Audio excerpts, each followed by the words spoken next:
За өглөөний мэнд хийж байгаа хүмүүстэй. За намайг дэлгэрэн мэдээс сэтгэл судлаач. За тэгээд ерөнхийдөө гэр бүлийн зөвлөхөөгөөр одоо ингээд ажиллаж байгаад тэгээ бас зөвлөхөөхөө болсон байгаа. Ерөнхийдөө бол яг гэр бүлийн боловсрол олгох зорилготой энэ сургалт ороод ингээд явж байгаа. Тэгтээ байгууллагууд дээр бол 13 оноос хойш байнга л очсон сургалт ордог болохоор яг байгууллагын ажилтны удирдлагуудын асуудлыг нэлээд сайн мэднэ. Тэгэхээр ингээд та бүхэнд ер нь ямар хүндрэлтэй байгаа, ямар асуудалтай байдаг юу болдог вэ гэдэг маш сайн мэднэ гэсэн үг. Тэгэхээр гоё юунуудын дундуур ингээд хичээлийнхаа дундуур өөрсдөө байгаа асуултуудын хамгаалах асуултуудаа ингээд бэлтэж байгаарай гэж хүсье. Тэгээ ер нь ингээд гоё асуулт байвал яг тэрэн чинь зориулсан гоё хариулт өгөхөөрөө яг юм та бүхэнд арай их хэрэгтэй мэдээлэл очно гэсэн үг шүү дээ.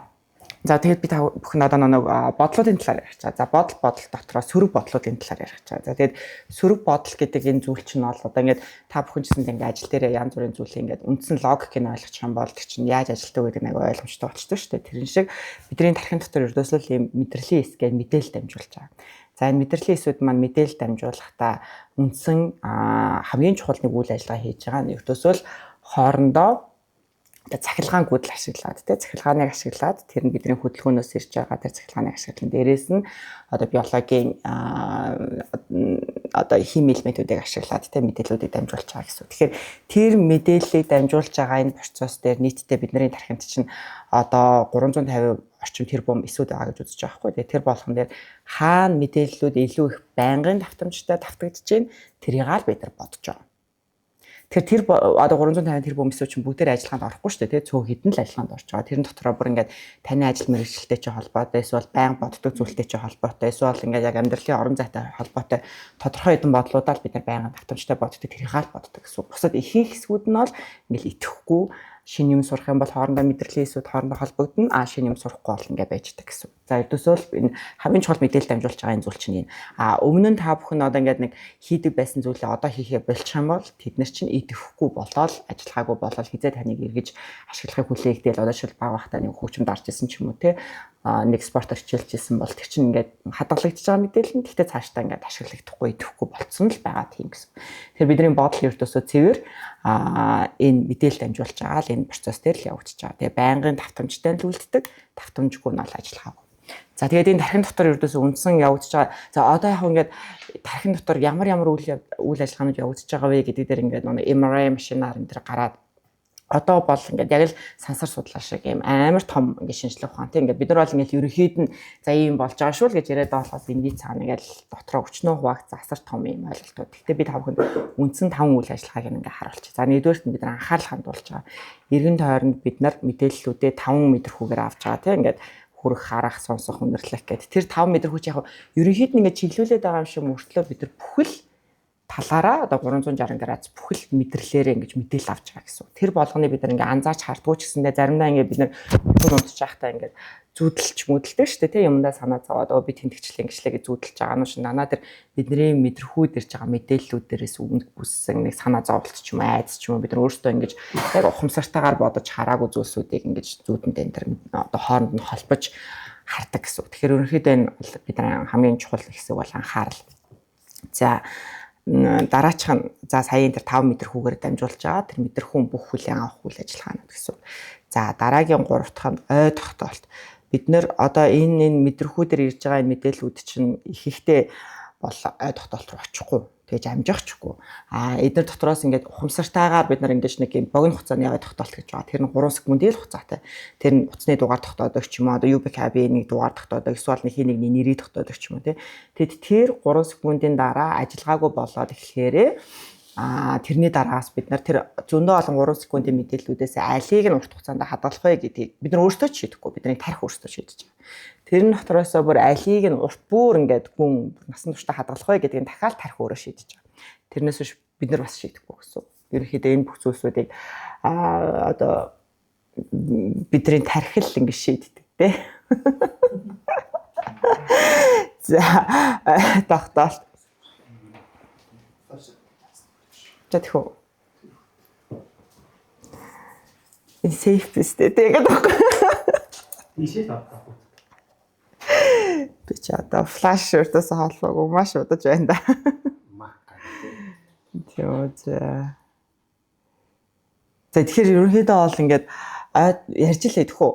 Тийм ой тогтоолт бол ингээд бидний тархины үйл ажиллагааны хамгийн чухал хэсэг ба. За тэрний дараагийнх нь болохоор хэл ярианы хэсэг.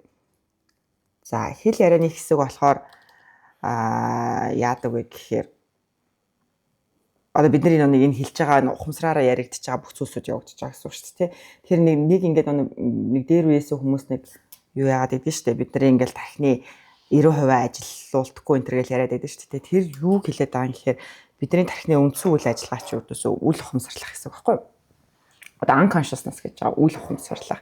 Монголоор болохоор далд ухамсар гэж ингэж нэг яриад байдаг. Тэрийг болохоор миний бодлоор баг Оросоос орчуулсан юм шиг байна. Дээрүүд нэг Оросоос орчуулахдаа нэг далд ухамсарыг орчуулсан тэрнгээр нь одоо тэгээд нөгөөх нь баг нэг юм шашны ойлголт шиг ингээд нэг юм сонирн болоо яваад байдаг.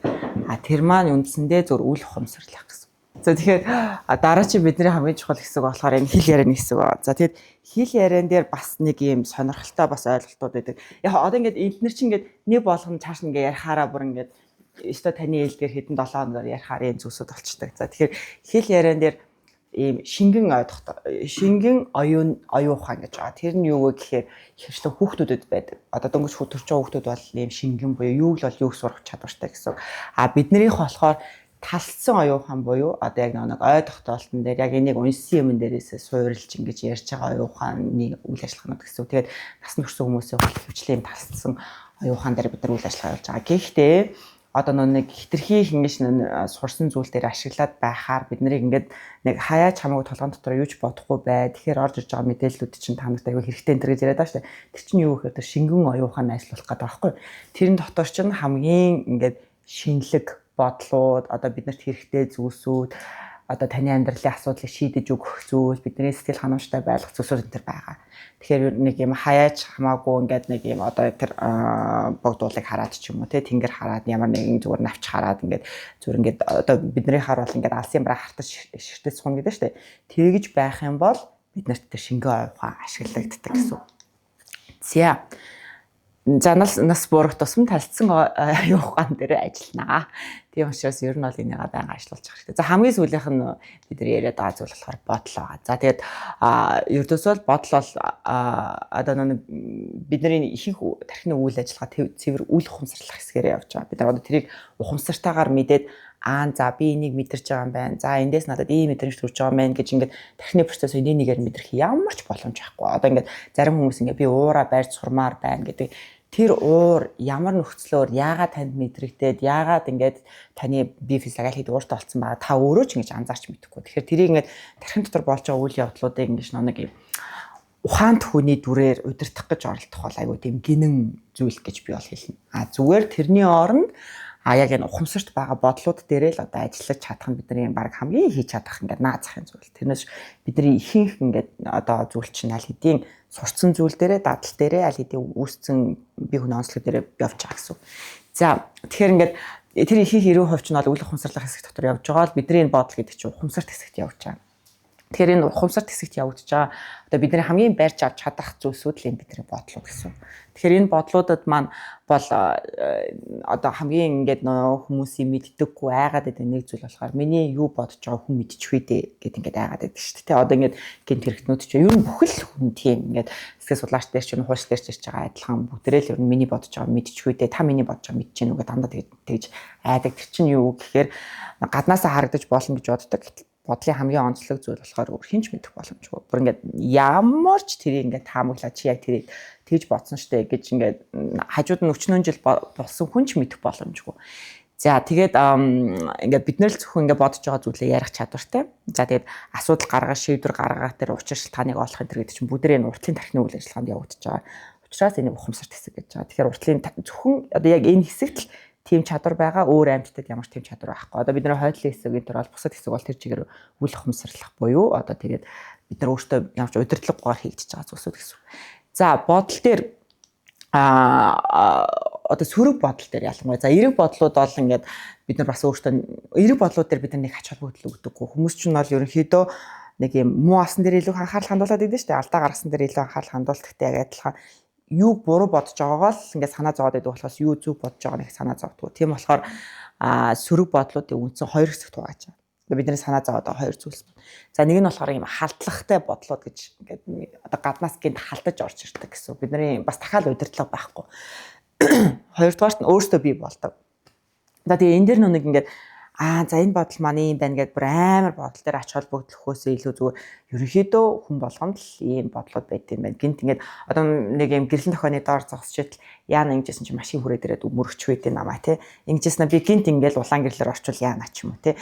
Эсвэл би ингэж байгаа л маргааш өглөөс ирэхгүй бол яана ч юм уу нэг юм бодлууд байгаа шүү дээ тий. Тэд нар чинь бол хөвчлэн гаднаас халдаж орж ирж байгаа. Бид нарт ямар ч тийм зөвшөөрөл өгөөгүй байхад дайрж орж ирж байгаа бодлоо гэсэн. Тэгэхээр бид нар чинь бодол дотроо ч гэсэндээ ингээд өөрөөсөө тархины үйл ажиллагааны халдлаганд өртөж байгаа байхгүй. Тэгэхээр тэр болгонд ингээд одоо айгаад байх хэрэггүй л гэсэн. За сөрөг бодлуудын хит хэдэн онцлог байна. Нэгдүгээрт нь саяын тэр халдлагатай бодолч байна уу? Тэр одоо юуны бодолч байна уу? Өөрөө бий болоод байгаа тэр бодлуудад ч байна уу? Энд бол нэг тийм муу зүйл гэж бол өртөөсөө байхгүй. Одоо ямар нэгэн байдлаар таныг гэмтээхгүй гэсэн. За тэгээд хэрвээ сөрөг бодлоосоо болоод одоо ялангуяа энэ ингээд нэг одоо залуучуудын дунд бол сөрөг бодлоо ингээд юу гэж одоо төгшүүр гэж бодоод айц төгшүүр миний төгшүүр нэмэгдээд байна гэдэг.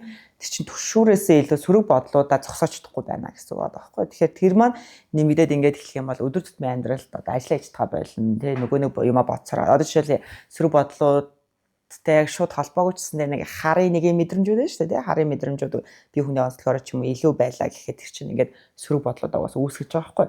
Тэгээд тэр байнга явагдаад ирэх юм бол ажиллаж чадхаа болчдөг. За тэгээд тэр чинь ингээд ажлын байран дээр ч гэсэн гарч ирж шүү дээ. Тэр хүн надад яг тэгсэн болоод тийм үйлдэл хийсэн дээ гэдэг чинь бас тодорхой хэмжээний харын нөхцөлтэй холбоотой байхгүй. За тэгэхээр ерөнхийдөө өдөр тутмын амьдралд хизээ саад болдог гэхээр бид нар зогсоож чадахгүй үедээ л саад болдог.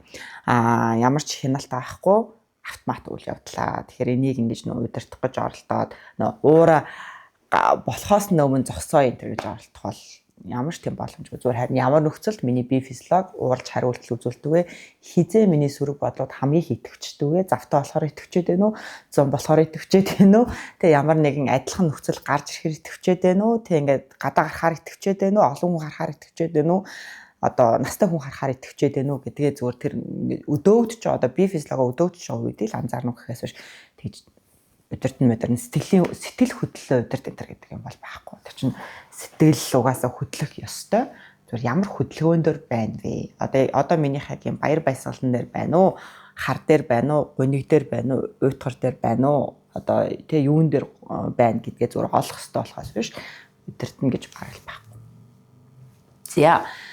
За тэгээ халдлагатай бодлууд бол хүн болгонд байдаг. Одоо энэ дэр бас нэг юм сонирхолтой. Одоо настай хүмүүс ингээд нүдний хараа муудаад эхэлдэг шүү дээ тий. Тэгэнгүүт юм одоо бид нар ч бол халдлагатай бодлуудын талаар ярьж байна. Нүдний хараа муудаж байгаа хүмүүсийн холбоор халдлагатай зургнууд дүрснүүдийн талаар ингэж орж ирдэг. Бүр ингээд шууд ингээд янз бүрийн юм дүрс үзэгдээд байдаг. Ингээд хизээж харж байгаагүй хүний царай ямар нэг юм сонин дүрснүүд тий. Тэр яаж яана гэхээр бид нар харааны чадах муудаж байна гэдэг тарих ингэж процессж байгаа юм процесс аахгүй. Тэгвэл тэрийг хүмүүс бүр айгаад өөрөөсөө айгаад би одоо ингэ галзуурж байгаа юм байна. Би одоо ингээд ингэж жаад одоо шар хад ночих чуйд гэдэг ингэ айгаад байдаг. Тэр чинь бол тийм биш зүгээр л бидний одоо энэ олон үйл ажиллагаанууд айл нэг сайжирч муудахаараа хариултал үзүүлж байгаа тэр л хариултал гэсэн. За тэгэхээр халдлагатай бодлууд бол хүн болгонд байдаг. Ямар нэгэн зураг байж болно, хүнтэй задлж байгаа юм шиг царай байж болно. За тэр машины тэр дүрс байж болно, өчхөө гэдэг бодол байж болно. Эсвэл ингээд энэлийн талаарх бодол ч юм ингээд одоо мэдхгүй юу ч гэж болно. Тэгэхээр тэр бодлууд ингээд гинт ингэж орж ирдэг гэсэн.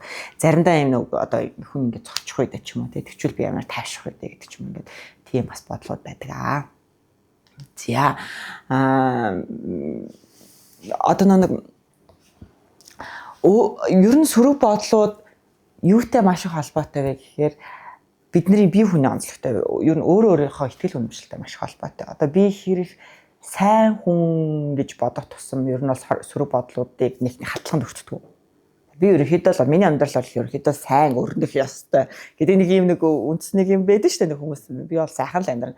Ерөнхийдөө нэг юм одоо өөртөө итгэлгүй байгаад байгаа юм бол тий надад нэг сул тал байгаа да тэр маань ингээд миний удирдлагаас гарч байдгийг санаа зовдөг. тэрийг өмнө харж ирсэн ч юм уу тийм байх юм бол сөрөг бодлууд ингээд удирдах чадахгүй авч санаа зовоод байдаг. Тэгэхээр ерөнхийдөө яг өөртөө хэр ихтэй байна, өөртөө хэр итгэдэг гэсэн үг. Би ерөнхийдөө сайхан амьдрах гэж бодож байна. За ерөнхийдөө надад жоох хүндрэлүүд байгаа да би тэрийг удирдах чадах болов уу гэж санаа зовдгоо гэдгээс бас маш их шалтгаалдаг.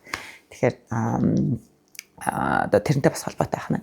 За сөрөг бодлуулын хамгийн том нөхцөл бол ердөөс бол сэтгэл готрал, хаширлын асуудал. Тэгэхээр ингээд одоо ажлын байран дээр чинь ер нь бол ингээд ажлын байр гэдэг чинь юм хаширалгүй ажиллах баг нөхцөлгүй. Одоо би энэ олон жил ажлын байран дээр ч өөрөө ажиллаад өөрөө ч хаширч үзээд өөрөө ч гутарч үзээд тэгээ баахан хүмүүст хаширал гутрал заадаг хүнийхээ хувьд одоо ингээд за яаж хаширалгүй ажиллах вэ гэдэг одоо тийм одоо утопны ийм боломжгүй юм ярих айгу утгагүй. Корпорацийн амьдрал өөрөө ингээд ийм олон хүмүүсийн дунд хоорондоо ажиллаж байгаа. Тэгээ та бүхэн чинь зөндөө олон хүмүүстэй харилцаж байгаа. Тэгээ дээрээс нь чинь ингээд одоо нэг юугаар бол дээр үеийнхаар бол манай монголч нэг 4-5 машинтай байхад чинь хоорондоо зогсож байгаад ярьж байгаад явдаг ч юм уу те. Тэр чинь нэг 4 хүнтэй л уулзраа шийднэ гэдэг чинь өөр. Одоо ч нь бол ингээд өдөрт хэдэн 10-аар нь те ингээд зарим тохиолдолд хэдэн 50-60-аар нь ингэж мессеж бичэн холбоо байр нуцаар ярина те. Ийм их өндөр харилцаа холбоонд дунд явагдаж байгаа бидний мэдрэлийн үйл ажиллагаа, бидний бие физиологч нь ямар ч хашралгүй ингээд амгалан тайван ажиллах боломжгүй. Тэгээ бид нар чинь ингээд максаар нь ажиллагаанд оруулж байгаа гэсэн үг байхгүй юу? Тэгээд тийм учраас би та бүхэнд юу хэлж байгаа гэхээр та бүхэнд сөрөг бодлууд ч угаасаа хяналтгүй байх нөхцөл аюу өндрөөл гэж ойлгох хэрэгтэй. Ер нь бол маш өндөр. Тийм болохоор зүгээр ингээд миний нэг юм ачаалал өндөртэй тэрнээсээ болоод би бодлоо хянах чадвар маань зүгээр суларч байгаа учраас би яаж бодлоо хянах чадвартай болох вэ гэдэг рүүгээ л явна. Тэр нь одоо бүтэн ойртой байх, зөв хоол унд идэх, гадаа энэ ялангуяа хавар олж яхад бол гадаа бүр байн гарах хэрэгтэй. Ингээд нэг өвөл 100 хойш шал хоёр өөр үлрэн штэ. Тэгээд яг ингээд хавар 100 намрыг яг өвөл шиг өнгөрөөчих юм бол тэр айгуу гонхтой. Өвөл бол яг тусдаа тэр чинь бол ичээндээ байгаа учраас бид нар чинь гарахгүй гэж болно. Бусад 3 уйлралтай зайлшгүй гадаа гарч ийж бид нар тэгжээж тэр сөрөг бодлуудыг удирдах чадвартай болно. Тэгэхгүй гадаа гарахгүй байгаа л ингээд ах юм бол бид нар тэгэл бүтэн жилийн туршид тэгэл энэ сэтгэл готрал хашаалны сөрөг бодлуудтай ингээд хяналтгүй л яваад гэсэн үг. За тэгэхээр готрал юутай байх юм бол ингээд нэмэгдээ авчдаг байна. За тэгээ сөрөг бодлуудын зүгээр жишээнүүд нь за энэ нэг юм англи жишээнээс ингээд орчуулсан учраас яг шууд ингээд монгол заримнууд ингээд таарахгүй байж болно. Гэхдээ ерөнхий агуулгууд нь бол одоо ингээд одоо жишээл ингээд би үнийг дахиад цааш нь төвчихгүй нэ гэдэг чинь би ингэж ажиллаж чадахгүй нэ ч юм. Тэ би ингэж амьдрах чадахгүй нэ гэж бид нар ингээд дотроос ингээд шууд гардаг зүйлсүүд байгаа шүү дээ. Тэгэхээр ингээд сөрөг бодлуудаа ер нь надад ямар сөрөг бодол байна вэ гэдгийг таних хамгийн амархан арга нь юу вэ гэхээр хүмүүст юу гэж ярьж байгаагаа сонсох хэрэгтэй. Өөрийгөө хүмүүс юу гэж ярьж байна вэ гэдэг аягүй сайн сонсно. Одоо ингээд би амар ядарч байна гэж яриад байна уу? Би бүр амар залхаж байна гэж яриад байна уу? За би ер нь ингээд тэсгүнэ гэж яриад байна уу? Тэ. За эсвэл бүр ингээд би одоо өөрийнхөө буруугаа олж чадахгүй байна. Ямар нэгэн зүйл буруу болоод ах шиг байна гэж яриад байгаа мó гэ юу гэж ярьж байгаагаа олох юм бол яг өөртөө байгаа сөрөг бодлоо олно. Хүмүүс ярьж байгаагаа сонсвол. За зарим тохиолдолд бид нар ийм ерөөсөө амнаас нь өөрийнх нь талаар сөрөг бодлоод гардаггүй хүмүүс байдаг. За тэр бол дахиад бие хүний онцлогоороо ингээд өөр нөхцөл рүү орноо. За тэгэхээр ингээд ер нь өөрийгөө сонсоод үзчихвэл яг үндсэн сөрөг бодлоо олно гэсэн үг шүү. За халдлагатай сөрөг бодлууд дээр зөвхөн хид хидний төрлүүд зөндөө олон хүмүүс ер нь бол бэлгийн харилцааны талаар бодох бол ерөөсөө асуудалгүй зүйл. Тэгээ тэрийг хүмүүс айгаад байдаг ингээд нэг яана би ингээд юм гаш догтон болчихж байгаа юм шээс тэгээд энэ бол зүгээр л нэг юм гаднаас бодогддог халдлагатай бодлын талаар ахнэ. За дараачих нь юм хүч хэрэгэлсэн бодлууд байдаг. За би тэр нь одоо нэг маш их юм уур бухимдал импульсив өндөртэй хүмүүс бол би ингээд зогчвол яана эсвэл гэмтээчүүл яана гэдэг ч юм уу те нэг юм бодлууд байж болно. Тэгэхээр гэхдээ эдгээр хөвчлэн юм хор хөнөөл багтай яг очиод зогсож байгаа гэсэн үг биш. Юунууд дээр сэтгэл готрлын үеуд дээр хүмүүс болохоор одоо нэг юм за ялангуяа ингээд хосын харилцааны хэрвээ та бүхэн ингээд гэр бүл салалт энэ төр байдаг болох чирхээлийн талаар юмнууд аягүй сонсож байгаа шүү дээ. Тэрэн дээр бол ингээд заримдаа би ингээд утга бариад дайрчвал яамаа гэж аягүй боддог. Тэгээ өөрөөсөө айдаг гэд. Тэр чинь бол байнгын давтамжтай сөрөг бодол ингээд олон жилийн хугацаанд давтагцаар байгаад зүгээр бодлынх нь нэг хэсэг болсон гэсэн үг. Тэр бол бүр ингээд халдлагатай сөрөг бодол биш. Тэр бол бодогддог сөрөг бодол гэсэн үг. Бүр ингээд амьдралын нэг хэсэг болцсон сөрөг бод. Гэтэ тэрний төлөвлөгөө бол байхгүй. Зүгээр нэг юм. Одоо нэг хийдэг ажлууд байдаг шүү дээ. Өглөө босоод нэг ингээд зүгээр ямар шалхаагүй цонхоор очиж 10 минут зогсдог нэг юм бэ гэж бодоод байсаар нэг бид нар ямар зав байхгүй ахчил уцаа хараад зогсоод байдаг шүү дээ. Өглөө хувцас өгсөө бэлтээ гарахын оронд л зүгээр инста руугаа ороод 10 минут тэгэл 10 минут байхгүй.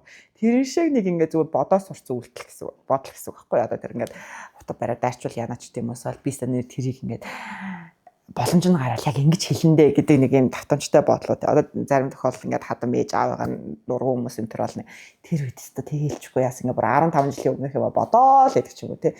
Тэр чинь бол юм бүр халдлагатай гэхээсээ илүү давтамжтай гэсэн. зөв бараг амьдралын нэг хэсэг болсон гэсэн. За заримдаа одоо энэ сөрөг бодлууд бол ерөөхдөө ингээд нэг яагаад миний амьдралын бүтлгүй юм бол өнөөдөр яагаад юм бүтлгүй юм болчихоо гэдэг ер нь л амьдрал дээр болж байгаа юм сөрөг бодлуудтай л холбоотой. Тэгээд ийм сөрөг бодлууд ялангуяа одоо энэ сөрөг бодлууд бол шууд юуны мэдрэмжийг төвшөрийн мэдрэмжийг шууд нэмэгдүүлнэ. Төвшөрийн мэдрэмж, айцын мэдрэмжүүд тэгээд өөртөө итгэлгүй байдлыг тэргээд ингээд шууд нэмэгдүүлдэг. Тэгэхээр ерөөхдөө бол ингээд нэг юм хямарсан үед ч юм уу те ингээд бүтлгүй зүйл тохиолдсон үед гарч ирдэг. За гаднаас орж иж байгаа өөр бусад бодлууд нь бол нэг өөрийн гэсэн юм юу байхгүй үндсэн том категори байхгүй бүх төрлийн л одоо ингээд бусад бодлууд гэсэн. Тэгэхээр үндсэн саяын 3 том зүйл нь болохоор тэр бэлгийн арилжааны талаарх бодлууд, за тэгээ ямар нэгэн хин нэг гимтэх бодлууд, за тэгээд үндсэн өөртөө холбоотой ч юм уу бусад хүмүүстэй холбоотой сөрөг бодлууд ахна. За тэгээ бусдууд нь бол ингээд бүгдээрээ нийлээд нэг хэсэг. Ийм сөрөг бодлууд бол хүн болгонд байдаг учраас тэдгээрийг ямар нэгэн байдлаар хянах гэж оролдох, багасгах гэж оролдох, анхаарал хандуулах юм бол болов томроод. Тэгээ зүгээр байж байдаг зүйлсүү. Тэрэн дээр нэг юм ач холбогдол өгөөд барьж аваад тэрнтэй тооцоо хийх гээд те нэг юм юу яах гээд ах хэрэггүй. Одоо юу шийдэх гээд ах хэрэггүй. За. Ой энэ. За тэгээд сөрөг бодлууд ер нь хэрхэн бий болдог вэ гэдэг дээр яг л сая миний хэлдэг шиг ач холбогдол өхөөр л томорчдөг. Одоо бид нар зүгээр ингээд явж яснаа за ингээд жишээл за сартай холбоотой ингээд за шиний 15 хүслээ хэлэхгүй бол болтгүй штэ гэж хизээ нэгэн цагт хин нэг хэлсэн те тэнгуут л ингээд бүтэн сар харахаараа би одоо яг нэг юм сүүмүү цацах өргөхстэй ч юм шиг хүсэл мүслээ хийлээ мөнгө зөнгөө доор нь очиж даллах хэвтэй ч юм шиг те тэд нар чинь ингээд нэг юм хизээ нэгэн цагт зүгээр ач холбогдол өгөөд орхицсон л бодлоод байгаа байхгүй тэнгуут тэрийг хийхгүй бол болтохгүй бид нар нэг юм хийхгүй бол болтоггүй нэг үйлчлүүд байдэн штэ одоо та бүхэн бүхэл хүмүүс нэг юм одоо шүүхийн хурлын өмнө нэг хийдэг нэг юмнууд байгаа. Ахтай ингээд нэг юм тэд нар чинь ч гэсэндээ ач холбогдол өгцөнгээ хийхгүй бол эрсдэл гарч магадгүй ингэхгүй бол болохгүй гэдэг нэг юм үйлдэл байхгүй. Гэтэ тэрийг ингээд нэг хийгээд өөрийнхөө сэтгэлийг амрааж исэн дээр. Одоо тиймэрхүү зүйлсүүд дээр ингээд яг хөвшил болгоод дадал болгоод ингээд амраасан дээр зүгээр бусаж шаардлагагүй зүйлсүүд тэр зөв өглөө босоод баруун хөл дээрээ зогсох хэрэгтэй гэж заавал ингээд нэг баруун хөл дээрээ зогсох гээд ах хэрэгтэй ч юм те. Тиймэрхүү ингээд нэг юм таны амьдралд саад болоод байгаа зарим нэгэн тийм ач холбогдол өгсөн сөрөг бодлуудыг бол зүгээр ингээд орхиж явах хэрэгтэй. Бүгдээрэн дээр нь ач холбогдол өгөө одоо бүгдээр чинь ингээл томрол тэгэл нэг хийх ёстой үйлдэл юм шиг болчтой гэсэн. За одоо энэ хоёр дахь нь хамгийн чухал. Ердөөсөө ингээд багаасаа ахуулаад юу бодож байгаа чинь чиний амьдралын одоо нэг карма шүү, одоо үйл чинь шүү. Чи ингээд бодол чинь зөв биш чи бол чи зөв хүн биш шүү гэд нэг ингээд бид нарыг заагаад өчтөө шүү дээ. Тэр чинь одоо шашны юутэй ч айгүй холбоотой. Одоо христийн шаш машинныхан ч нь бол яг тийм. Ингээд чи багаасаа юу бодож байгааг бурхан харж байгаа тийм учраас эндээ зөв бодолтой байна тэр тий. За бид нарт ч гэсэндээ ингээд одоо яг би шууд хэлж мэдгүй. Гэхдээ ингээд бодол чинь зөв бол заяа чинь зөв гэдэг ч юм уу тий. Ингээд бодлоос айлгачтай. Тэгэхээр бид нар ингээд нэг жижигхэн сүрэг юм ороод ирэхэл яана би ингээд буруу хүн болох гэж байгаа юм байна гэдэг ингээд нэг жижигхэн юм орж ирэхэд л ингээд айчтай. Тэгэхээр тэрийг аягүй сайн ингээд нэг юу яах хэрэгтэй. Тэр итгэл үнэмшилд ер нь ингээд буцаах хэрэгтэй гэх юм уу? Тэр итгэл үнэмшлийг амьдралдаа ингээд одоо жоохон балбартах хэрэгтэй. Яагаад тэр чинь тархины үйл ажиллагааныхаа хувьд бид нар энэ амьдралыг сөрөг бодлохгүйгээр туулах ямар ч боломжгүй. Энд чинь зүгээр одоо тэр 5 үйл ажиллагааны зөвхөн нэг хэсгийнх нь эрэг сөрөг бодлынхан зөвхөн сөрөг бодлынхан зүгээр нэг жижигхэн үйл ажиллагаа зүгээр явагдаад өнгөрч байгаа байхгүй. Тийм байна нэг юм тэ за өнөөдөр ч ер нь би ажлаас хоцорч магадгүй юм шүү. За ер нь энэ миний шүүх хуралчсан сонирн болчих магадгүй юм шүү. Тэ за аюул би ингээ ялж магадгүй юм. За ер нь бол энэ сард за би мөнгөгүй байх юм бэ шүү гэдэг ч юм нэг юм тэ нэг юм зүгээр л бодлоод байгаа байхгүй. Тэр бодлыг яана би буруу юм бодлоо. Яана одоо ингээд юу гэж аав ээж маань аастаа нараа шал мангар юм хэллээд гин гот ингээд муу хүн болох гэдэг юм шүү тий. Тэгэж өрдөөсөө итгэж болохгүй. Энэ бодол чинь зүгээр л тарих үйл ажиллагаагаа явуулж байгаа. Тийм хамгийн чухал зүйл биш. Тэгээд одоо бид сэтгэл судлалын ингээ 3 зүйл ингээ судалдаг. Тэр нэгдүгээрт нь бодол, хоёрдугаарт нь үйлдэл, гуравдугаарт нь сэтгэлийн хөдөлгөөн. Гурлаа ингээ маш том юм тусдаа үйл ажиллагаа. Та юм бодож байна гэж та тэрийг мэдэрч байна гэсэн үг биш. Та тэрийг мэдэрч байна гэж тэрийг үйлдэлж байна гэсэн үг биш. Тэг ингээ яг гурлаа нэг өдөр таарч болно. Гэтэ бүх цаг хугацаанд гурлаа таарахгүй. Зүгээр та дангаар нь мэдэрнэ, дангаар нь үлдэн дээ юм зүйлсүүд. Тэгэхээр ингээ бодож байна гэдэг чинь та таны үйлдэл дээр гарч ирээд байгаа гэсэн үг биш. Ойлгомжтой. Тэгэхээр энэ бодол дээр хэрэг ач холбогдол өгч байгаа яг ингэж 33 дотроо тий 2 хуваалаа, эргэс өрг гэж хуваалаа 17. Тэгээд тэрний чинь зөндөө олон хуваахаар нэг тэд 100-ны тэдэн хувьтай саяны бодол гэсэн үг байхгүй яг боддоор бол. Тэгэхээр тэгж ач холбогдол өгвөл арай илүү юм. Арай бодд. Тэгэхгүй бүр ингээ хамгийн том зүйлгээ бодцохоор хэцүү. За сая би ингээ 3 зүйл гэж хэлсэн шүү дээ. Тэрнийг ингээд үйлдэл бол маш чухал. Үйлдэл бол юу н айгүй тийм доктортой. Нэг үйлдэлийг ингээд хийгээд сурцсан үйлдэл бол яг удаан хугацаанд яг үйлдэл хүний үйлдэлийг бол хараад. Одоо нэг нь л ингээ хулгай хийсэн хүний үйлдэлийг хөөх минь бодлоны эерэг юм да, стандараа сайн хуу юм да, сайн зүйл бодоод хулгай хийсэн юм да гэвэл тэр чинь шал утгагүй. Тэр чинь аль хэдийн хийцэн үйлдэл. Тэгэхээр ингээд тэр үйлдэл бол хүмүүст харагдана. Тэр үйлдэлээ шийтэгдэж боломжтой, шагнагдах боломжтой. Бодол бол бидний дотор байгаа хүнд ч харагдахгүй. Энэ хоёр ч хоёр зүйл. Тэгэхээр ингээд бодол үйлдэл хоёр чинь хүчний хувьд ч гэсэн одоо тэр ингээд олон нийтэд харагдаж байгаа байдлын хувьд ч гэсэндээ шал хоёр өөр зүйл. Ойлгомжтой. Тэгэхээр би нэг бодол дээр үүж байгаа ач холбогдлыг л бууруулдаг байгаа гэсэн шүү. За бодол бол миний амьдралын хувь заяа шийднэ гэвэл за үнэхэрийн байнгын давтамжтай таны итгэл үнэмшил бол тийм. Одоо бүр ингээд за би ерөнхийдөө энэ амьдралыг сайхнаар туулнаа гэвэл тийм. Та сайхнаар л туулна. За би үнэхээр энэ амьдралыг жоохон бүтлгүүхэн л туулах байх та. Гэвэл ер нь жоохон бүтлгүүхэн л туулна тий. За би ер нь бол энэ амьдрал хэл ууртай хүн байна гэвэл ууртай л туулна. За энэ амьдралд би нэг жоохон юм дутуул байх юм байна да. Хүснээ нэг авахгүй л ах юм байна да гэвэл ерөнхийдөө л тийм. Тэгэхээр тэр юу итгэл үнэмшилтэй байнгын давтамжтай таны толгой дотор одоо итгэл үнэмшил чинь бол ингээд давтамж биш. Энэ чинь бол таны үндсэн суур зүйл. Тэрнээс гадна одоо магадгүй өнгөрсөн 5 жилийн хугацаанд яг байнгын давтамжтай ботсон зүйл чинь юу юм те одоо ингээд за би нэг удахгүй машина өөрчлөлтөндөө ч юм уу. За би одоо яг тэгэхээр нэг тэгчэндээ гэдэг нэг тэд нар чинь бол биелнэ. Байнгын давтамжгүй зүйлсүүд бол нэг тийм одоо таны амьдралын ингээд юу хувь заяаг бол шийдээд ах юм бол байхгүй. За ер нь бол энэ сөрөг бодлууд бол хизээ нэгэн цаг танд хүндрэл тулгарсан үед л бий болж байгаа. Тэ одоо ингээд нэг маш их өсөөд одоо нэг мөнгөгүй байгаад өсөөд ингэсэн хүн болоод бид хаж хизээч мөнгөгүй байж үзэхгүй гэдэг нэг юм баяжих зорилго барилгатай болдог ч юм уу те. Эсвэл ингээд нэг юм маш их гэмтсэн хүн те одоо дахиж би хинээч гэмтэмээргүй байна те. Би ингээд хүн болгон сайн сайхан зүйл хийж явмаар энэ төргээд зорилгоод идэх ч юм уу. Тэгэхээр ингээд ер нь бид нар айгүй хүн хэцүү үедээ одоо тэр сөрөг бодлуудыг үүсгэдэг. Тэгээ тэр маань ингээд насан туршид үйлчдэг. За зарим нэг зүйл болохоор нэг юм паник атак гэж нэг юм байдаг. Одоо маш их ажилласныхаа одоо маш их хичээл хийж ч юм уу маш их ажиллаж маш их ингэж ачаалал авсан үедээ ингэж үүсдэг юм гинтийн юм одоо зүрх тосгож байгаа юм шиг үхэж байгаа юм шиг мэдрэмж. За тэрний дараагаас бол ингээд дахиад би паник атаканд орчих үедээ гэдэг бол тийм айц гарч ирдэг. Тэр бол бас дахиад нэг тустай юм байна. Тэгэхээр ерөнхийдөө зүгээр аюул тулгарсан үедээ л бид нар ийм сөрөг бодлуудыг ихвчлэн боддог гэсэн. За сөрөг бодлоо ер нь бодлуудыг анхаарах нэг зүйл маань болохоор бодлын хурд. За жишээл би жоохон хурдан ярьдаг. Тэгэхээр миний бодлууд нэлээд хурдтай бодогддог. Ер нь бол ингээд бодлуудынхаа араас ингэж барьж авах гэж жоохон ингээд нэг юу яадаг. Яардаг. Тийм болохоор ингээд хурдан ярьдаг, хурдан ингэж юм өөрчлөлт жоохон юм хурдтай. Зарим хүмүүс удаан ярьдаг хүмүүс байдаг. Тэр хүмүүсийн бодол бас жоохон удаан.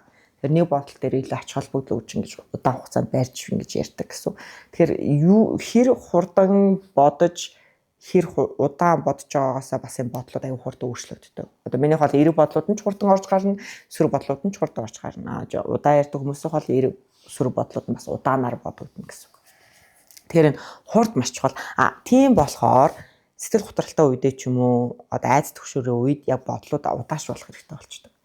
Зүгээр ингээд энэ нэг бодлыг удаанаар бодъё гэд ингээд бодолтоо ингээд үүрэг даалгавар өчгөөр хурдан урдан солигдоод хурдан урдан томроод ингээд авахгүй ингээд зүгээр барьж аваад яг ингээд нэг томорсон байгаа нэг хэсэгт ингээд гацааж ээж тэгжээж буцаж хийж өргөл ер нь арга. За За согтсон үедээ хүмүүсийн энэ бодлууд бол нэг бол хурцсаж байгаа, нэг бол удаашрж байгаа. Угаасаа түвшүүр өндөртөө бие хүний онцлог нь ийм хурдан тэгээ түвшүүр өндөртөө хүмүүсийн бол бодлууд ингээд хяналтгүй болоо явчихдаг. Одоо согтууруулахында хэрэгэлсэн үед ч юм уу тий. А зарим хүмүүсийн бол удаашраад бодож таа болчтой. Тэгэхээр энэ бол яг нэг бие хүнийхээ онцлог төслөөсөө шалтгаалж байгаа гэсэн.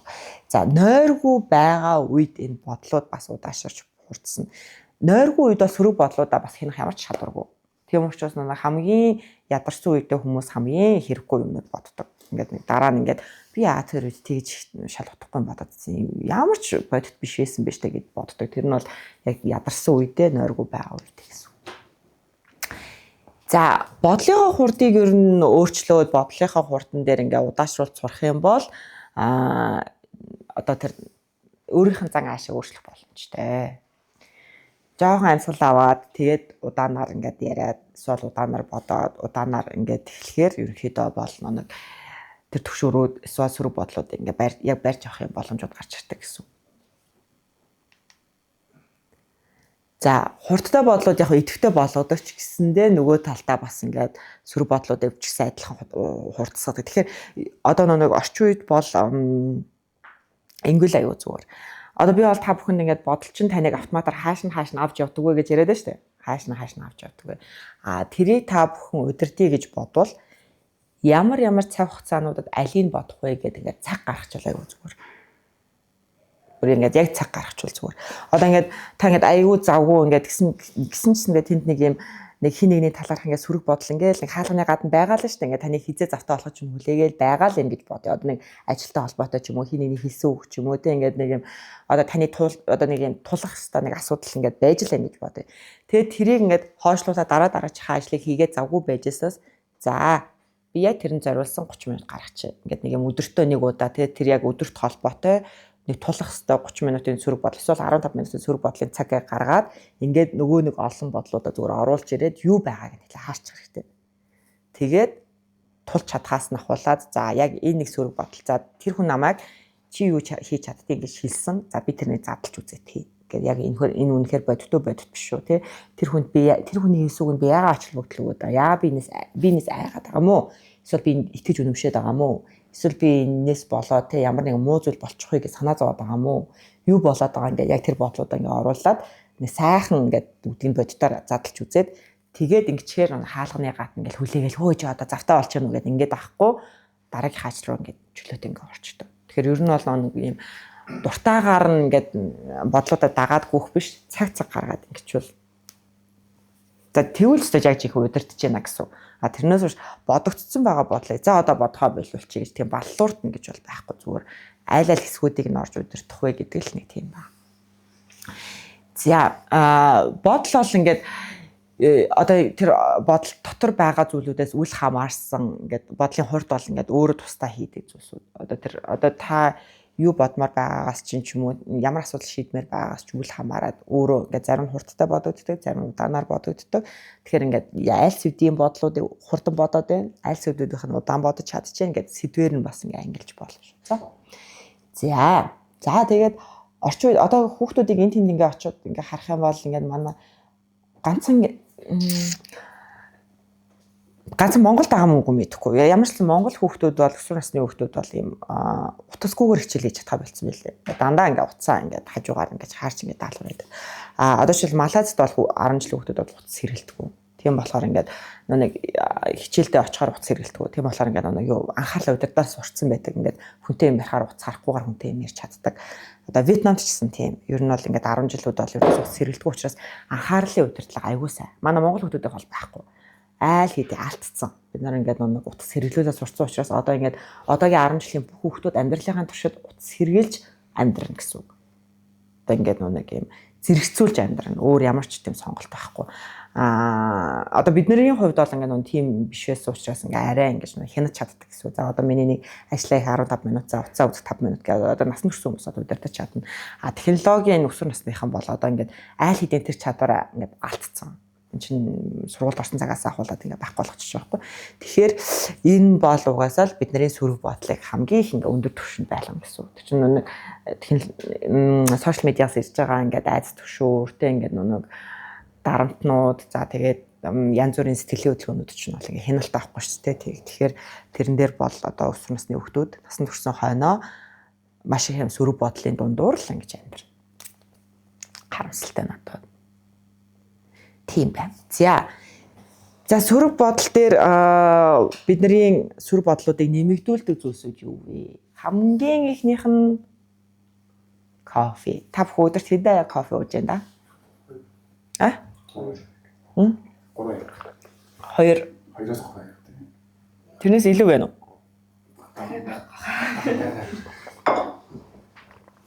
Нөө. За монголчууд бол айгуу сайн ингээд 1-2-ороо хямддаг шүү дээ тий. Европынхан ч бүр ингээд 4-5 мав гэх бүр ингээд амар тэгэд ингээд толгой тархин бүр ингээд зогсож чадхаа болсон тий. Бүр ингээд бодол модлын хуурд тэр өөр юм руу шилжиж явж байгаа тэр айц төгшөрийн мэдрэмжтэй би хүний онцлог нь бүр ингээд твэрээ бүр тэр ингээд онцлог болцсон ингээд сэдв халтраал ингээд явж байгаа тий. Монголчууд бол арай гайгүй. Гэхдээ ер нь бол бид нар бол Европын чиглэл рүү явж байгаа шүү дээ. Одоо ялангуяа энэ саяхан би залуучуудын талаар ингээд ярьж байна. Одоо бол ингээд ийм тэр анхаарлын 5 үйл ажиллагааны анхаарал гэдэг зүйл бол маш бага болсон. Тэгэхээр кофений хэрэглээ бол ердөөсөө л сөрөг бодлуудыг нэмэгдүүлэх, төвшүүрээ нэмэгдүүлэх, ингээд сэдвэрүүд ингээд шилждэг хамгийн том нөхцөл. Тэгэхээр ингээд орой ялангуяа 2 цагаас хойш бол кофенууд тэгэл оройн нойр морьтой холилтой бол бүр сэрэж мэрээгээд аюу хэцүү тий. Тэгэхээр ингээд яг өдрийн 2 бол окей. Нэмэгдүүлвэл хэцүү. Хоёрдугаарт нь сахарын хэрэглээ. Сахар дээр одоо ихтэй залуу ээж аав нар аяа өөр болсон байна. Одоо манай үеийнхэн ч манахаас дээш үеийнхэн бол ингээд орой 7 цагт хүүхдүүдэд зарим өгчөөд 9 цагт унтахгүй ингээд зодоод идэв. Тэр ердөөсөө зүгээр л ингээд цэвэр тархины одоо зүгээр л бие физиологи, биологийн үйл ажиллагааг ойлгохгүй байгаа гэж шинж тэ ингээд биологи хичээлээ хийгээгүй ердөөсөө ингээд нэг баахан сахар хүүхдийн тархийг ажиллагаанд оруулж ирсэн. За одоо бие унтуул гэдэг ингээд тэр чинь нэгэн тал ажиллагаанд орж ирж тэр сахар хэрглэж дуустал тэр хүүхэд тэрнгээр гүйж харайж бүх юм бодож бүх асуултыг асууж ээж л тэр чинь ингээд ядарсныхаа дараа унтна. Тэнгууд яаж ядрааж яах гэхээр зодож хүүхдээ унтуулж ядрааж байгаа байхгүй. Тэр чинь ингээд хүүхэд уйлсаар агаад сүултээ ядраад ингээд унтчихаа. Тэр бол ердөөсөө ингээд цэвэр ээж аав нарын огт ингээд хичээлээ хийж байгаагүй биологийн мэдлэгтэй холбоотой. Тэгэхээр энэ сахар бол сөрөг бод яг ингээд үйл ажиллагаанд оруулаад байгаа учраас тэр хэмжээр эрс сөрөг бодлого хуулингийн нэмэгдүүлнэ. Оройн цагаар сахар кофе бол тэгэл унтахгүй байгаа юм чи өмчөндөл сөрөг бодлого руугаа л орно. Шүн ингээд дээш арч хвчижсэн. За маргааш болох миний сайн сайхан үйл ажиллагаанууд юу вэ? Миний амжилтууд юу вэ гэж боддог хүн байхгүй те. Миний амьдрал 5 жилийн өмнө яагаад би тэр үйлдэлийг хийсэн юм бол тэрийг хийгээх байсан бол өнөөдөр миний амьдрал тэнд байх байсан л. Гэтэл ингээл өнгөрсөн ирээдүйн болсон болоогүй санаа зовлт руу л ороо авчтай. Тэгэхээр энэ дээр маш анхаарах хэрэгтэй. За хоол хорих дээр за дахиад бас нэг европчууд ч одоо мах идэхэ болцсон шүү дээ. Ингээ бүгдээрээ цагаан хоолт ингээ тэгээ аялж маялаад ингээ явахаар энэ цагаан хоолтой хүмүүсийн ингээ бодол ингээ би бол хажууд нь байхаар ингээ байж чаддаг амар их зөөрнөөс ингээ өсгөрөө хоол ярина. Хоол идснийхаа дараа цацснаа ярина. Ингээ явж өөр сэдв ярих нөхцөлгүй. Тэгээд хоол ярихаар ингээ 20 одоо ингээ зүгээр л нэг юм Тайландд цуг ингээ явж байгаа байхгүй. Тэгээд тиймүүд ингээ өчнөө хууц ийм том меню дотроос идэх юм байхгүй. Эргүүлж шарсан будаа гэдэг тэрнийхээ араас ямар хийдчихвэ гэх. Тэгээ би надад ингээд ямар ч утгагүй санагс тэр ингээд амьдралын сэтгэл ханамж тэгээ эрүүл байх гал махан хоолноос гарчиж байгаа. Гэхдээ хоол хорих өөрөө энэ тархины үйл ажиллагаанд бас айгүй нөлөөтэй. Одоо ингээд Альцгеймер ч юм уу тархины үйл ажиллагаанд мартагнах хүчин бий болгож байгаа хамгийн том нөхцөл бол ингээд малын гаралтай өөхөн бүтээгдэхүүн байхгүй болсонтой холбоотой гэж байна шүү дээ. Тийм болохоор монголчууд бол урт насалтай. Гэхдээ эрүүл сар бол урт насалтай. Тэр чинь ингээд малын гаралтай өөхөн бүтээгдэхүүн хэрэгжилж байгаа учраас тархины үйл ажиллагаанууд тэр бол ингээд үйл ажиллагаанд оруулахад нөлөөлж байна. Европчуудад энэ төр бол ердөөсөө өөхөн бүтээгдэхүүн байхгүй гэл кофе уугаал талах идэл ингээд одохаар чи ингээд мартагнах хүчлэлүүд аяа бий болж байна. Тэгэхээр энэ бас маш их нөлөөтэй. За архины хэрэглээ бол ердөөсөө л нөө. Сая өнөө өглөө хүртэл би Bitrades дээр ингээд юу юм жоохон биш тоохгүй гэсэн чинь нэг залуу юу яагаад ах юм арх уусны маргаас сэтгэлээр унаад ах юм одоо яаж байгаа юм бол гэдэг. Арх өөрөө депрессант гэж явагддаг. Депрессант гэдэг чинь сэтгэл готролд оруулагч. Сэтгэл готролд оруулагч. Одоо та ингээд сэтгэл санааны эрүүл байж чад арь хулаа маргааш нь сэтгэл готролтой хүний амьдралаар амьдрна гэсэн үг байхгүй. Ингээд босч та болно, бүх юм хүн санагдана, амьдрал утгагүй санагдана. Би яах гэж төрсөн. Эсвэл наваа тийш нь ч тэгчгүй, ийш нь ч ингэчгүй. Нөхөрлийн л буруу, эхнэрийн л буруу гэлтэй ингээд хүүхдүүд намайг хүндлэхгүй байна гэдэг ч юм ингээд яг л сэтгэл готролтой хүний амьдралаар ингээд та 1 2 3 хоног амьдарч байгаа. Тэгээд нэг арай тавьшин гэсэн. Архины ингээд хэрэглээ юу гарсны дараа. Тэр ерөөс depression учраас тэр чинь хэрэглэх юм бол угаасаа л depression хүний хариу үйлдэлүүд гарна. Тэгээ байнгын давтамжтай хэрэглэх юм бол чинь ингээд асуудалтай. Тэгээ та бүхэн чинь ингээд архины амралтай хүмүүсийн төлөө ажиллаж байгаа шүү дээ. Тэнд чинь эрүүл одоо хүний харилцаа гэж байхгүй. Тийм боломж байхгүй.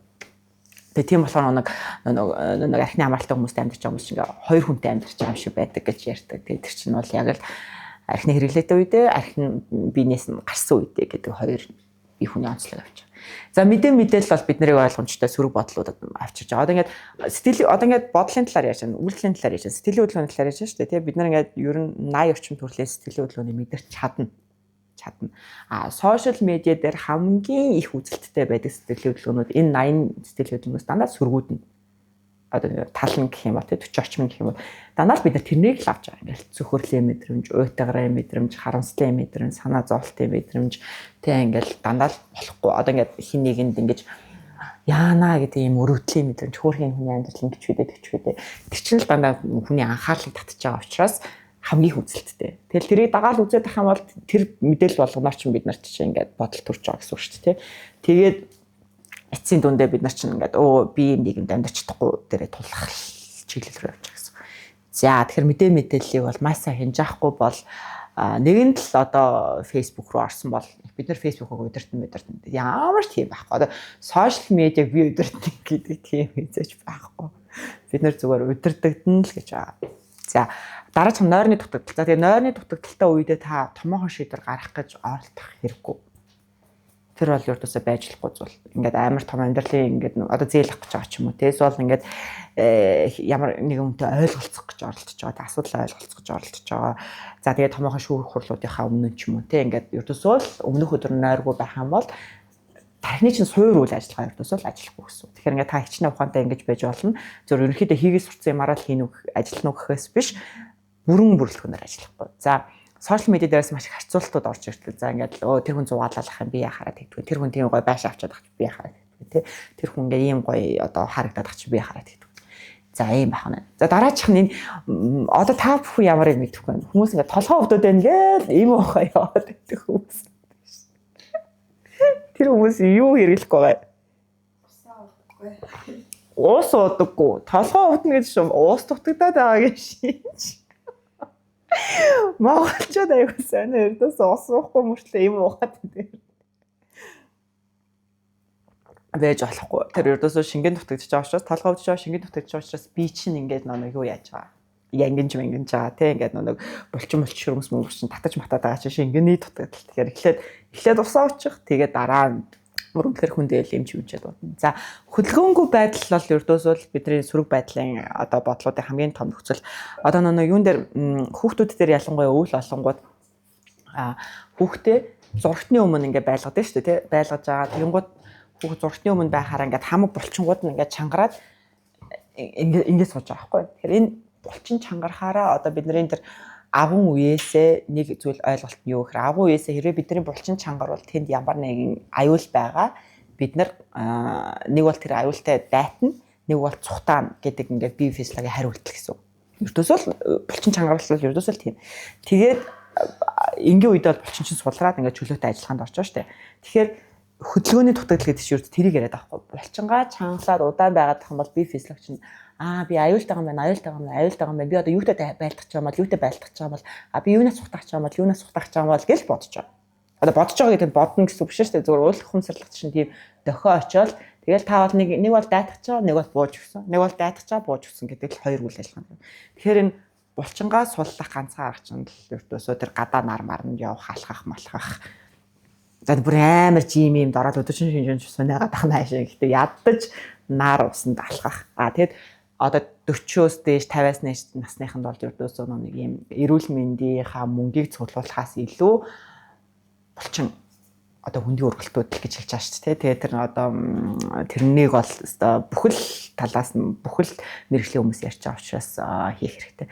За өөрийгөө тусгаарлах. За одоо орчин үеийн хүмүүс ч одоо ингээ бүгдээрээ нэг байшин дотор нэг ганцаар ингээ амьдардаг болсон шүү дээ. Өөрөө хүүхдүүд нь ч өөрөө хүн болгоны нэг өөрөөр тэр дэлхийд даяараа тийм болсон.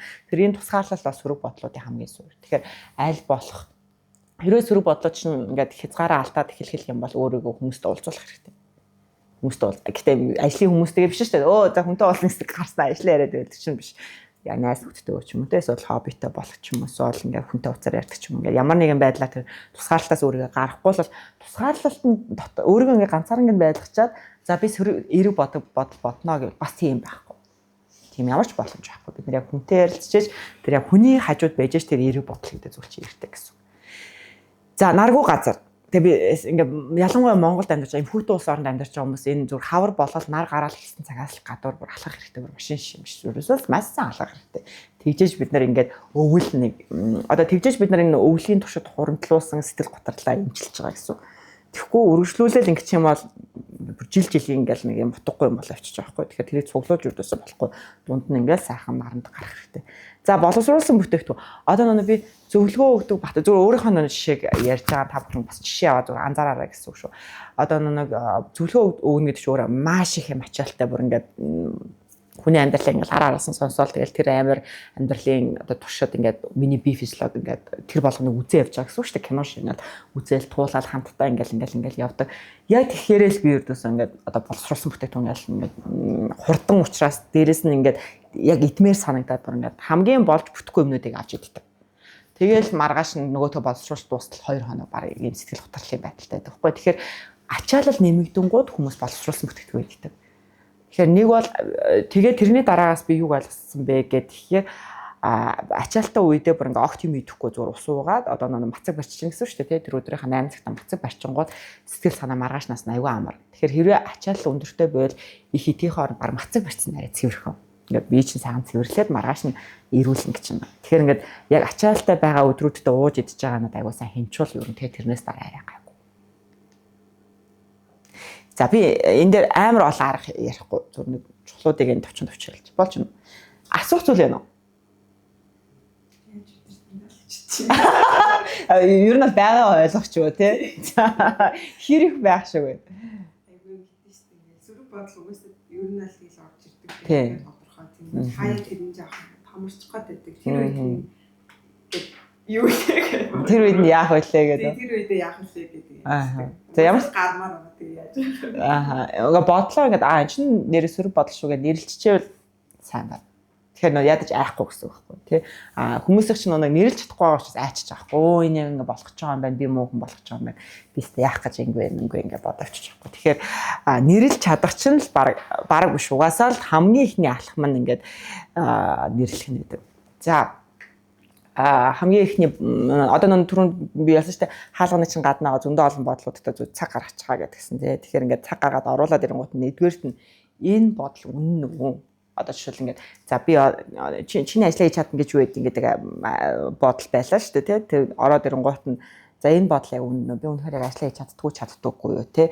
Би өөрөө юу ч бодож байна гэдэг тэгэнгუут ингээд за би чадахгүй үед байдаг ерөнхийдөө би нэг өөртөө 70-80% өгөө гэх тэгвэл за охин би 70-80% таа дайт хийгээд тэгэнгუут хин тэр үгүй хэлсэн гэдэг чинь ямар чухал шүү дээ. Яагаад би энэ үгэнд итгээд байгаа юм гэдэг чинь ингээд за миний үйлчлүүд өгч учраас надад мөнгө төлцсөн учраас тий итгээд ээж болно. Эсвэл миний айгу дотны хүн байж болно. Эсвэл ингээд аав байж болно. Эсвэл ингээд өрсөлдөгч маань байж болно тий салбар өрсөлдөгч маань хэлсэн болохоор ч юм тий. Тэгэхээр ингээд юунд бодоод би ингээд ач холбогдол өгөөд байгаа ингээд ингээд олох хэрэгтэй. Тэгэхээр яг хэр бодит юм бэ гэдэг дээр бодит биш гэдэг тийм үгүй гэдэг л хариулт өгнө. Тийм гэвэл цааш нь яагаад гэдэг дээр нь дэлгэрүүлж болно. Үгүй гэх юм бол тэгээд за гэж орхиж болно. За нэгдүгээрт нь юугаа өнөө бодит биш үү гэд нэрлэлсэн бол хоёрдугаарт нь энэ бодол чинь ямар нэртэй бодол юм бэ? Одоо юуны тухай бодол юм те гэд нэр өгчвөл зүгээр. Одоо ингээд миний өмнөх бүтлгүүтлийн талаарх бодол гэдэг ч юм уу ингээд нэг те ажил дээрх гарсан анхны бүтлгүүтэл гэдэг юм бодол гэж болно. Эсвэл ингээд харилцагчаас маань ирсэн сөрөг комент гэдэг бодол гэж болно. Тэ ингээд эсвэл сошиал медиа дээр танихгүй хүний комент гэдэг ч юм ингээд нэртэй байж болно. Тийм бол нэрлэлчээр дараа яадаг вэ гэхээр ингээд давтагдаад орж ирнэ шүү дээ. Тэгэхээр нөгөө энэ сөрөг бодол ч орж ирлээ гэдэг ингээд нэрлээд тэгээд ингээд ач холбогдлыг нь бууруулчихдаг байхгүй. Тэгэхээр нэрлэх айгуу зүгээр ингээд сонирхолтой нэр өгчвөл бас айгуу гоё. Тэгэхгүй ингээд бид нар ингээд нэг юм нэрлэхгүй байгаад байгаа учраас амар их сөрөг бодол бодоод байгаа юм шиг байдаг. Яг ингээд англиад ингээд харахаар 4 5 л байдаг. 4 5 зүгээр ингээд тавтагдаад байгаа учраас л их юм шиг санагдаад тэгэнгүүт ингээд нэрлэлчингууд тэр гээ. Тэгээд тинээс ирж байгаа ажил юм уу амьдрал юм уу гэдэг ажил амьдралаа хоёр хувааж агаад тэрнээс ирсэн тийм татамжтай ирдэг энэ төр гээ ингэчээр юу нэг айгу байтахан болчихдог доо. За 3-дугаарт нь за хэрвээ нэрлээд ингээд болцсон бол ялангуяа байнга давтагдаад байвал ер нь бол эерэг бодлоор солих хэрэгтэй. Одоо ингээд намайг ажиллаа хийж чаддаггүй гэж байна гэж нэг хэлсэн байна. За тэгвэл би нэг яг юу гэж бодож би нэг яг юу гэж боддог болчвол надад айгу таатай байх вэ гэдэг дээр ингээд жишээл би ч н одоо залуу хүмүүс чинь би ажил дээрээ сайн болохын төлөө суралцаж байгаа. Би ч угаасаа суралцагч штэ гэд ингээд бодчвол одоо нөгөө сөргөө бодоод авахгүй тэрнийхээ оронд би суралцагч гэдэг чинь ингээд таашаачтай ингээд эерэг болгочоор. Тэгэхээр яг тэр бодогдоод байгаахийн оронд нь би чи ийм штэ гэж хүлэмжшөөрч чадгаа. Суралцагч учраас хин нэгнээс би хүмүүсээс сонсож болох болно гэд ингээд зөвшөөрч болно.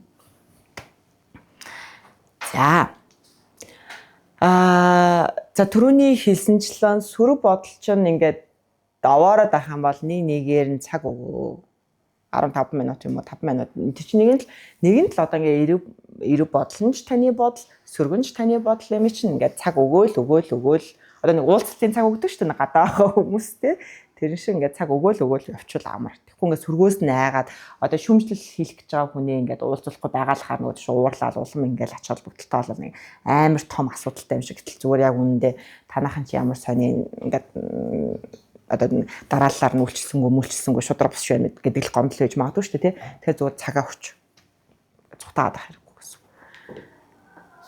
За дараачих нь бүх бодол бодогдож дуустдаг. Тэр нь итгэж болно. Бүх бодолд ингээд дуус хугацаа байдаг. Эхэлсэн шигээ дуустдаг. Тэгэхээр тэрийг ингээд насан туршид үргэлжлэж байгаа юм шиг айх хэрэггүй. Давтамж нь бол дахиж давтагдана. Гэхдээ тэр давтагдах хугацаа болгон дээр дуусна. Тэр ингээд таны зорилго болохоор ингээд за нэг 30 минут нэг юм бодоол ингээд харамсаад ч юм уу те эсвэл ирээдүйдээ санаа зовоод ингээд сууж байгаа бол тэрнийга би яаж нэг 5 минутанд амжуулчих вэ те яваанда яаж ингээд 3 минут болох вэ за яваанда нөгөө нэг тийш нэг санаа зоволт байгаа даа гэдэг өнгөрөх вэ гэж зүгээр л тэр үргэлжлээд авах хугацаагаа л жоохон багасаа явах нь таны зорилго. Тэрс бүр ингээд байхгүй болгоно гэвэл нөгөө чинь бүр улам томроо л ингээд яваад байна. Тэгэхээр нэг юм үргэлжлэж байгаа хугацааг нь л бууруулж болно гэсэн үг. За ямар нэгэн одоо халдлагатай бодлууд чинь нэг нь л гаднаас халтаад ороод ирчихэж байгаа юм чинь ингээл гинт ороод ирэнгуут нь яана гэл ингээл зүрх мөрөх тахлуулаад ингээд ахихаа орно хүнд чи ер нь нэрийн сөрөг бодол орж ирдэ штэ нөгөөт нь орж ирж байгаа юм байна гэд ингээд хүлээлттэй байл зүгээр. Одоо нэг юм эмнэлгээс хайцтай байлаа гэж одоо тий тэнгуут ингээл өнөөдөр л эмнэлэг дээр очиж надад амар гой мэдрэмж төрнө гэл ингээд очдөг. Тэнгуут эл хинч таахгүй юу болоод байгаа юм гэдэггүй юм чинь ингээл амар ч юм хэлэх гээд байгаа юм шиг ингээл хариу ч юм уу гарсан марсан энэ гэл тэнгуут ингээл одоо би хэцүү юм байна одоо гэл ингээд айгаад ингээхийн оронд тий ер нь за надад жоо хайцтай байдаг шүү би ер нь очихороо жоо хэцүү байдаг шүү гэдэг хүлээлттэй байгаад нэг юм бодит хүлээлттэй гэх юм уу тий тэг ч юм аа зүг.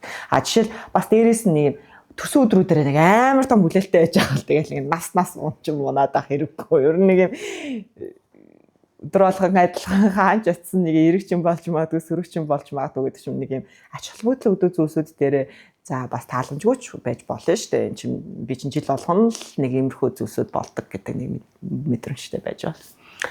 За энэ мөрдөөс бол маш чухал зүйл. Ингээд хүмүүс одоо зөвлөгөн дээр ирж байгаа хүмүүс чинь ингээд надад нэг ийм бодогдоод ах энэ шалтгаан нь юу юм бол гэл ингээд ухаал гэдэг нэг юм яг газар ухаж байгаа шиг ингээд газар ухаал нэг л газар ухаж байгаа шүү дээ. Тэс нэг олон юм ухаж мөхгүй. Нэг газар ингээд ухаал юу ч байхгүй шүү дээ. Тэр дотор чинь ингээд хайгаалаа явж байгаа л нөө ээж аав дээр л очдог. Ээж намаа тэгэлцсэн болохоор аав намаа ингээйлсэн болохоор л миний амьдрал одоо ингэж амьдарч байгаа юм байна. Тэр хоёр жоохон бахта нэг нэгэндээ тэгж хэлдэг байсан, тийм үйлдэл хийдэг байсан. Тэгэл миний амьдрал юм. Тийм бол байхгүй. Одоо таны өнөөдрийн амьдралын тий ингээд 18 өнгөрсөн л бол тий ердөөсөө л таал авч явж байгаа. Яг ээж аавын нөлөө байгаа тэнд ингээд хариу үйлдэлийн нөлөө байгаа. ямар нэг юмд ингэж реакцлдаг те ингэж жишээлбэл аав ээж нэг нархны амралтай бол арх уусан хүнд ингэж реакцлж хариулт үзүүлдэг. Тэр чинь бол тэндээс үүсэж байгаа хариултлууд байхгүй. Тэрнээс өнөөдөр бидний амьдралд юу болж байгаа, ялангуяа ямар мэргэжлэр сурж байгаа те өнөөдөр би ажил дээр ямар амжилт гарах уу, ямар амжилтгүй байх уу, хинтээ нөхөрлөх үү, цаашдаа би амьдралдаа юу байлгая гэж мөрөөдөх үү энэ гэдэг чинь бүгдээ таны л энэ бодлуудын л үр дүнд хүрч байгаа гэсэн. Тэгэхээр том зорилго бол танаас үүсэж байгаа хариулт бол ээж аав тэр багнаас би хүний онцлог гэж зөндөө олон юмнууд үүсэж байгаа ш тэр чинь жоо хоёр тусдаа зүйл. Тэгэхээр ухах хэрэггүй. Зүгээр тэрний оронд за надад нэг юм сөрөг бодол байдаг да, нэг юм байдаг да. Хаяа ихнэр нөхрөө үзье ядаж болно шүү дээ. Хаяа дарахыгаа үзье ядаж болно. Нэгэндээ дургуутж болно. Тэр чинь бол ингээд яагаад би ингээд энэ хүн үзье ядаад байгаа юм бол гэж ухаалтай ингээд хаанаас энэ бүхэн хэлсэн бэлээ. Энэ хүн надад юу хэлсэн бол гэж ингээд учир шалтгааныг хайгаад ах хэрэггүй. За надад энэ дургуй мэдрэмж төрж чинь яа тэгэхээр надад тийм үг хэлсэн. Тэгээ тэрэн дээр би реакцлаад байгаа юм байна гэдэг ингээд боддоор нь харчвал тэгээ бол. За энэ ер нь бол энэ үйлдэл бол яг гэмт хэрэгтэй энгийн хүн хоёрыг ялгадаг хамгийн чухал зүйл. За одоо бие хүний онцлогийн хувьд импульс өндөртэй буюу ингээ гэмт хэрэг хийх ингээ тий одоо стандартыг дуусгахгүй болохгүй гэдэг хүмүүс байгаа шүү дээ. Шугаас бие хүний ингээ харахгүй дөрвөн онцлогийн нэг нь нөхгүй. Одоо narcissism, impulsive, Machiavellianism гэд тэгээд хамгийн сүүлийнх нь болохоор юу гэж байгаа. Дөрөвтг нь хүн ингээ хуурдаг тийм хүмүүсийг юу гэдүүлээд за тэрийг нот. Ийм дөрвөн бие хүний онцлогч нь бол угаасаа л хүн болгон багаас нь их хүртлээ байгаа байхгүй. Тэгэхээр ингээд импульс өндөртэй хүн бол яг л одоо шиг болчих. Ингээ шууд ингээд нэг тэнцэлтэд бэлэн гэсэн. Тэр чинь бодол дээр л шийдвэр гаргаж чинь гэсэн үг шүү дээ. Нэг бол харын тухай бодол байна, нэг бол би энэ хүнээс дээр байх хэрэгтэй гэдэг бодол байна. Нэг бол ингээд одоо л учир нь болохгүй бол энэ бүхэн дуусахгүй юм байна гэдэг айц ч юм уу юу ч ингээд нэг ямар нэг юм байхгүй. Тэрийг үйлдэл болгочих юм бол тэгэл тэнд чинь гэмтэр гарчиж байгаа гэсэн шүү дээ. Хин нэгний цогчон зодож гэмтээж гэн өөрийгөө гэмтээж гэн. Тэрийг энэ чинь миний зүгээр л бодол шүү дээ. Би нэг үйлдэл болгох шаардлагагүй гэдэг хянаад ингэж яавал чи энгийн хүн. Тэр үл энэгээрэл бараг ялгарч байгаа. Гэтэ хинт ч харагдахгүй бодлоор үйлдэл болгож байгаа хүмүүс байгаа шүү дээ. Одоо санхүүгийн гэмтэр гэдэг чинь бол ингээд харагдахгүй гэж хичээж байгаа. Гэтэ ухаад үзэр угаасаа л үйлдэл ингээл өөрчлөгөө шилжүүлэх хэрэгсэн байдаг ч юм уу. Тэ ингээд байж л байгаа гэсэн. Тэгэхээр ингээд ер нь бол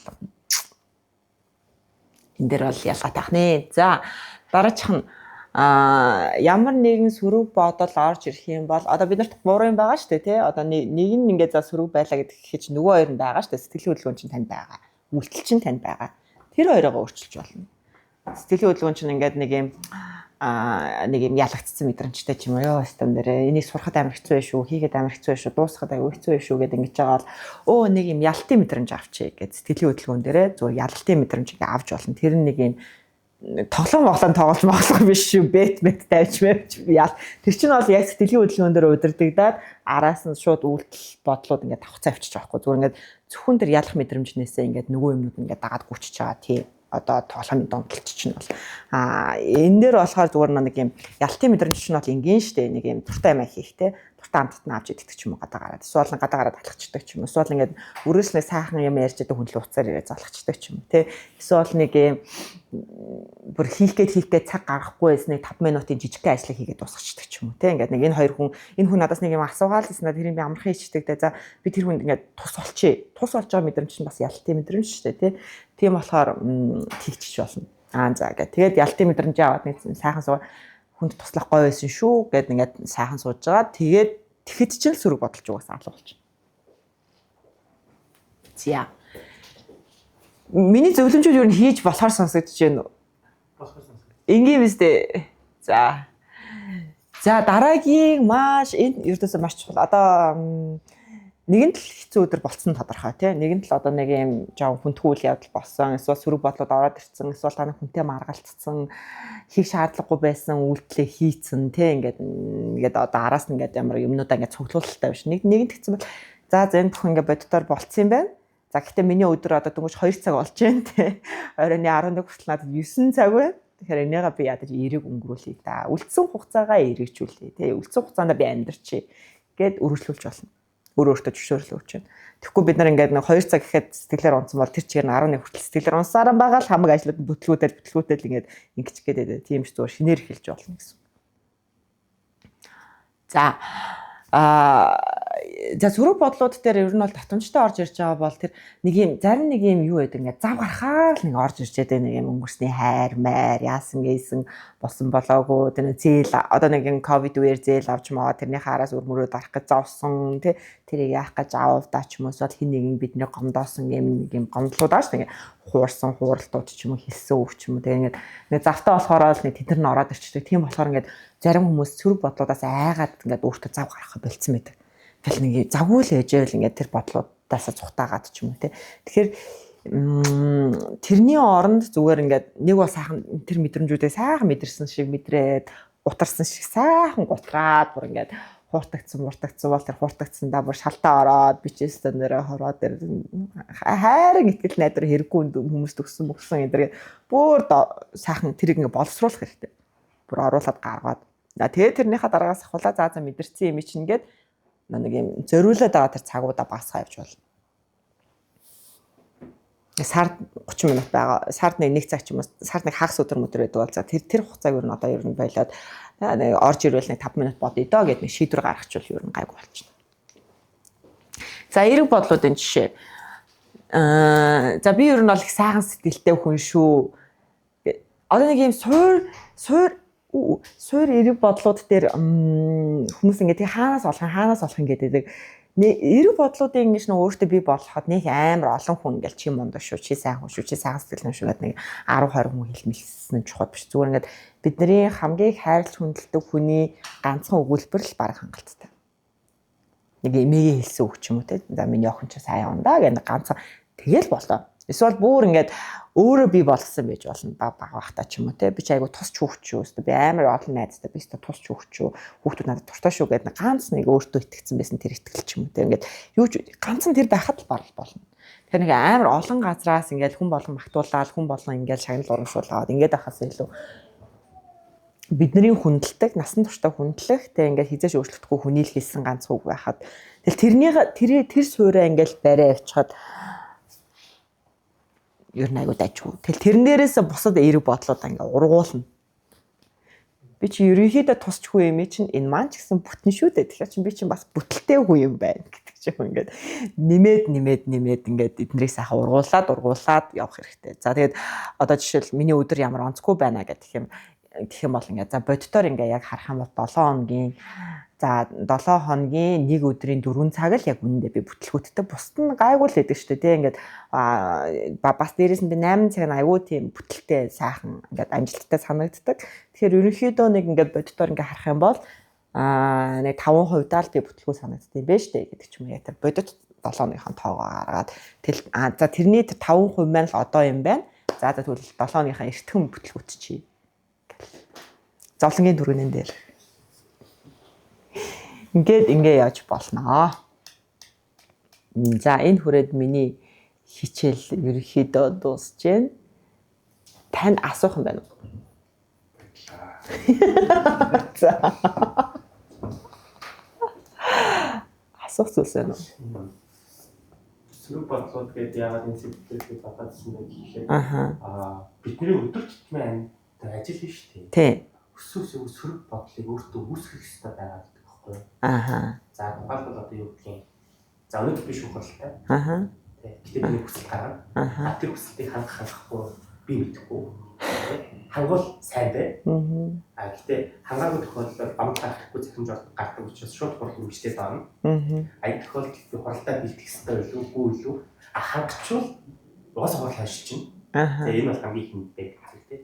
За тэгээд хамгийн их одоо нэг би ойлгохтой болохоор бидний хувьд бол нэг бол ажиллаараа одоо тийм маргалтуул ингэнгүүл тэгвэл ингэн гэдэг юм амар хөлбөртэй нөгөө халтгад уг нь яг бодол маань ихлээр халдлага гэдэг нөгөө бусдаас гадна шүү дээ. Тийм, гаднаас ч тэр надаас хамаарах үйл хамаарах би байгаа хөвцүүлээрээ ингэ хийгээд өгөхөд надаас үйл хамаарах нэг хүн чинь шийдэх гэдэг.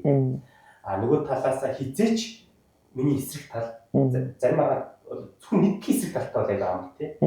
Заримаа бол хэд хэдэн эсрэг талтай болдог шүү. Ингээд байгаад бол хизээч тэднээс надад тийм танах зүг ярьж байгаа гэдэг амьдралдаа би шүүх уралдаан дээр нэг ч тийм юм одоо сонсож байгаа. Тэгэхээр дандаа сөрөг юмуд орж ирдэг. Тэр сөрөг юмнууд орж ирдэг учраас хоёр дахь хувилбар болсон би нэг өөрөөрөө бий болгодог гэдэг байна шүү дээ. Тий. За би хэрвээ тэрний оронд байсан бол тэгж нийцээ. Энэний оронд байсан бол ингэж нийцээ. Ингээ ярьж явгот шүүгч яа голоос нь тгээ асуучна. Тэгэхээр чинь би чи алдах шаардах хэрэгтэй үү үгүй юу гэдэг ч юм ингээд нэг ийм манай дотор одоо би төгсөн цагаас эхлээл ажиллаж байгаа. Тэгэн гол энэ яванда ямар нөхцөл байдалд хүрчихдэг вэ? Манай ханаад юм хэлдэг. Шүн ингэ сэрээдэг байхгүй. Яриад идэв юм. Ярьдаг болсон. Гомдол үнэлгүүч гэдэг юм уу? Нэг шаардахгүй шүү дээ. Надад чинь ингэ орлоод идэг гэсэн. Тэгэхээр нөгөө сүүлдээ би нөгөө өмнө ингэ яг энэ талаараа ингэ ингээд бэлдсэн маргаа. Үр дүн ямар гэдэг вэ? Их Тэгстэй. Яг тэр угаас урдаас тооцоолсон учраас хэрвээ би ингэвэл тэгвэл ингэвэл ингэ. Өөрсдөө тэгш нар бол ихэнх тохиолдолд ингээд өмгөөлөгч нарыг хардаг юм бол бидний ингээд нэг тэ яг ирсэн дээр ярих дээр бол баг нэг маргаан миний хаар бол миний ярьж байгаа зүйлийг ницаах нөгөө талаас ницаах боломжтой баг 10-аас 20 хөлбөр. Тэдний дээр цааж болно, тэдний дээр ингэж болно. Яг бодтой талаар аваад үзэх юм бол манайх чинь яг хугацаанд авах шаардлагагүй шүү дээ ч гэх юм. Ингээд маш олон ингээд хөлбөр болгон дээр чинь хариулт авах хэрэгтэй байна. Тэгээ энэ тохиолдолд одоо би бүр ингээд зүүдэлдэх хэмжээнд дээр очичлоо. Амхандаа ингээд та сая хэлж байна. Хоолой зүг болгочвол ингээд айг болдог. Би бүр ингээд хоолой зүг болгож үзсэн. Яа яг одоо яг энэ дундаас яг нэг зүг болгоогүй зүйл маань юу вэ гэх юм бол би өмнө бол аягүйх кофе одоо үүснийгаа хүчээр багсдаг болцсон. Зөвхөн их хөдөлгөөн гэдэг юм надад байхгүй. За эдгээр чинь одоо та чинь юу байгаа байхгүй? Таны ярьж байгаа зүйл чинь болохоор таны ажлын арга барил байгаа байхгүй? Арга барил дээр та маш их бэлтгэл хийгээд байна шүү дээ. Маш их бэлтгэл хийдэг, та бэлтгэлээ байнга хийдэг. Тэрнээс тэр сөрөг бодлууд чинь тустай. Энэ чинь бол ингээд ажлын чинь арга барил. Одоо ингээд олон 20 сонголтод хариултанд бэлэн болохын тулд та ингээд бэлдээд байна гэсэн үг шүү дээ, тий. Би бол таныг та хэдэн жил ажиллаж байгаа лээ? Би одоо 19 оноос хойш. Тэгэхээр чинь 7 жил. За. Одоо та уусаа бэлдэх ёстой цаг хугацаанд явж байгаа юм шиг байна. 10 жил болоод эхлэнгууд таны бэлтгэл чинь угаасаа ухамсаргууд чинь орчихно. Одоо нүдэ анаад чамаагүй хийдэг чаддаг болчихно гэсэн. Одоо болохоор танд ингээд нэг чинь туршлагач нь бол ингээд нэмэгдэж байгаа. Тэг ингээд хичээж байгаа гэж ойлгож байгаа. Угаасаа ухамсартайгаар бэлддэг үед чинь. Би бол ингээд 14 жил зөвлөгөө өгсөн. Зөв би өөр дээрээс ч юм ингээд бусад хүмүүстэр ингээд 10 жилээс хойш бол та ингээд ухамсартайгаар бэлдээд авах шаардлагагүйгээр ерөнхийдөө одоо 20 ингээд нөхөө зүгээр ингээд хариулттай болгочихно гэсэн үг шүү дээ. Энэ дээр эднийх юм байна, тийм байна, тийм байна. Тэгш бол одоо нэг юм асуудал жоохон өөр болохоос ш ерөнхийний бэлдэх хэвээр 20 асуудал бол ингээд байгууллага болгон дээр ерөнхийдөө адилхан байгаа шүү дээ, тий. За энэ нөхцөл нь бол эднийх дээр тохиромжгүй, энэнийх бол эднийх 6 сар, тэднийх нь 9 сар гэдэг ч юм ингээд хариултууд нь өөр боловч яг бэлдэх хэвээр юмнууд чинь бол ерөнхийдөө загварч гарч байгаа хгүй. Та өөрөөрхөн загварыг гаргаж байгаа хгүй одоо. Тэгэхээр одоо бол та ухамсартайгаар бэлтгэдэг үед 10 жилээс хойш бол та эдрийг ерөнхийдөө үйл ухамсарлах хэсэг ч юм уу давтамжтай хийсээр байгаад нэг юм ач холбогдол өгдөг юм чинь буурчин, төгшөөр чинь буурчин. Гэхдээ стил та одоо ч гэсэн ерөнхийдөө яг амархан болгоё гэвэл би болгоё танд ингэ санал болгоно. Байнгын бэлддэг юмнуудаа өөрөө бичээ. Одоо танд болгоно бичих хэрэгтэй байгаа байхгүй мэддэг юмнуудаа ингээ байнгын бичээд хариултаа бэлэн болгодог юмнуудаа бэлэн болгочих. Тэгээд бэлдээ дуусчихаараа та санаа амраад байгаа байхгүй. Тэгэхээр зүгээр тэр бэлдэх процесс чинь 2-7 хоног үргэлжилж байгаа юм уу? Тэрэн дотроо ингээд энэ бол бэлтгэлийн үе. Тэгэхээр энэ дээр бол би нэг ингээд зүгээр ингээд зөөл одоо юу гэх ач холбогдлохгүйгээр ингээд нэг дефолт гэдэг нэг юм нэг хитрхийг өндөр ач холбогдлохгүйгээр жоохон левелэнд басаж байгаа бэлддэг үе гэж ингэж болно. Тэгээ бэлдээл дуусчвал та ингээд тайвшраад шүүхэлд орчих жоо гэсэн үг шүү дээ. Зөв миний ойлгож байна. За яг би одоо бүтэн ингэмээр байна. Гэтэ яг ерөнхий нэг чиглэл нь агаа болгоо өөр гэдэг учраас тэрний бэлтгэл ингээд харилцаа адилхан. Тэгээд тэр нөө төгшүүр гэдэг байгаа зүйл шүү дээ. Тийм. За баг шүүхийн шийдвэр эцлэгдсэн ч гэсэн тийм хуулийн төгшөөр буурахгүй. Яагаад буурахгүй гэхээр нэг гүйцэтгүүлс одоо бичүүлнэ. За гүйцэтгүүлс бичүүлэхээр чинь за тэрийг бичүүлэхгүй л бол шийдвэр гүйцэтгэлээс буцчихна. Тийм. За шийдвэр гүйцэтгэлээ батсан энэ нэг драг нь одоо мөнгө одоо яаж энэ шийдвэр тэгэхээр нөгөө миний хаар бол яг энэ сөрөг бодол цэвэр яг юм мэрэгчлээ нэг холбоотой гэж санагдав. Мэрэгчлээс гадна та өөрөө маш их бэлддэг хүн байгаа байхгүй. Та ямар ч мэрэгчлээ байсан. Одоо та ингээд шүүхээс өөр, одоо өмгөөлөгчөөс өөр та санхүү мэрэгчлээ, маркетинг мэрэгчлээ тэгээ юугаар ч явсан гэсэн та бүх ажлаа бэлтэнэ. Одоо ингээд та өөрөө юм бодож төлөвлөж бэлтгэдэг хүн байгаа байхгүй. Одоо ингээд нэг төрлийн баг ингээд та бараг OCD-тэй юм шиг ингээд юм шалгаж бэлддэг. Тэ? Тэгэхээр хэрвээ танд OCD байгаа бол нэгэн тал та тийм түвшин өндөртөгөө л ажиллаа хийнэ гэсэн.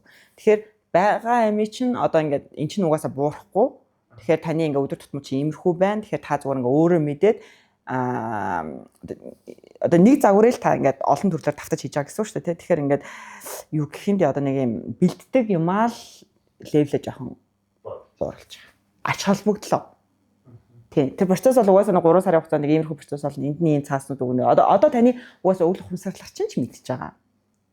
Одоо бодоод бүр амар ухамсартайгаар бодоод байнга тэр төлөвлөлтөд авах шаардлагач ингээ улам буураад байгаа байхгүй. Хүн чинь ингээ давтамжтай хийх одоо бидний тарих юм маш залхуу.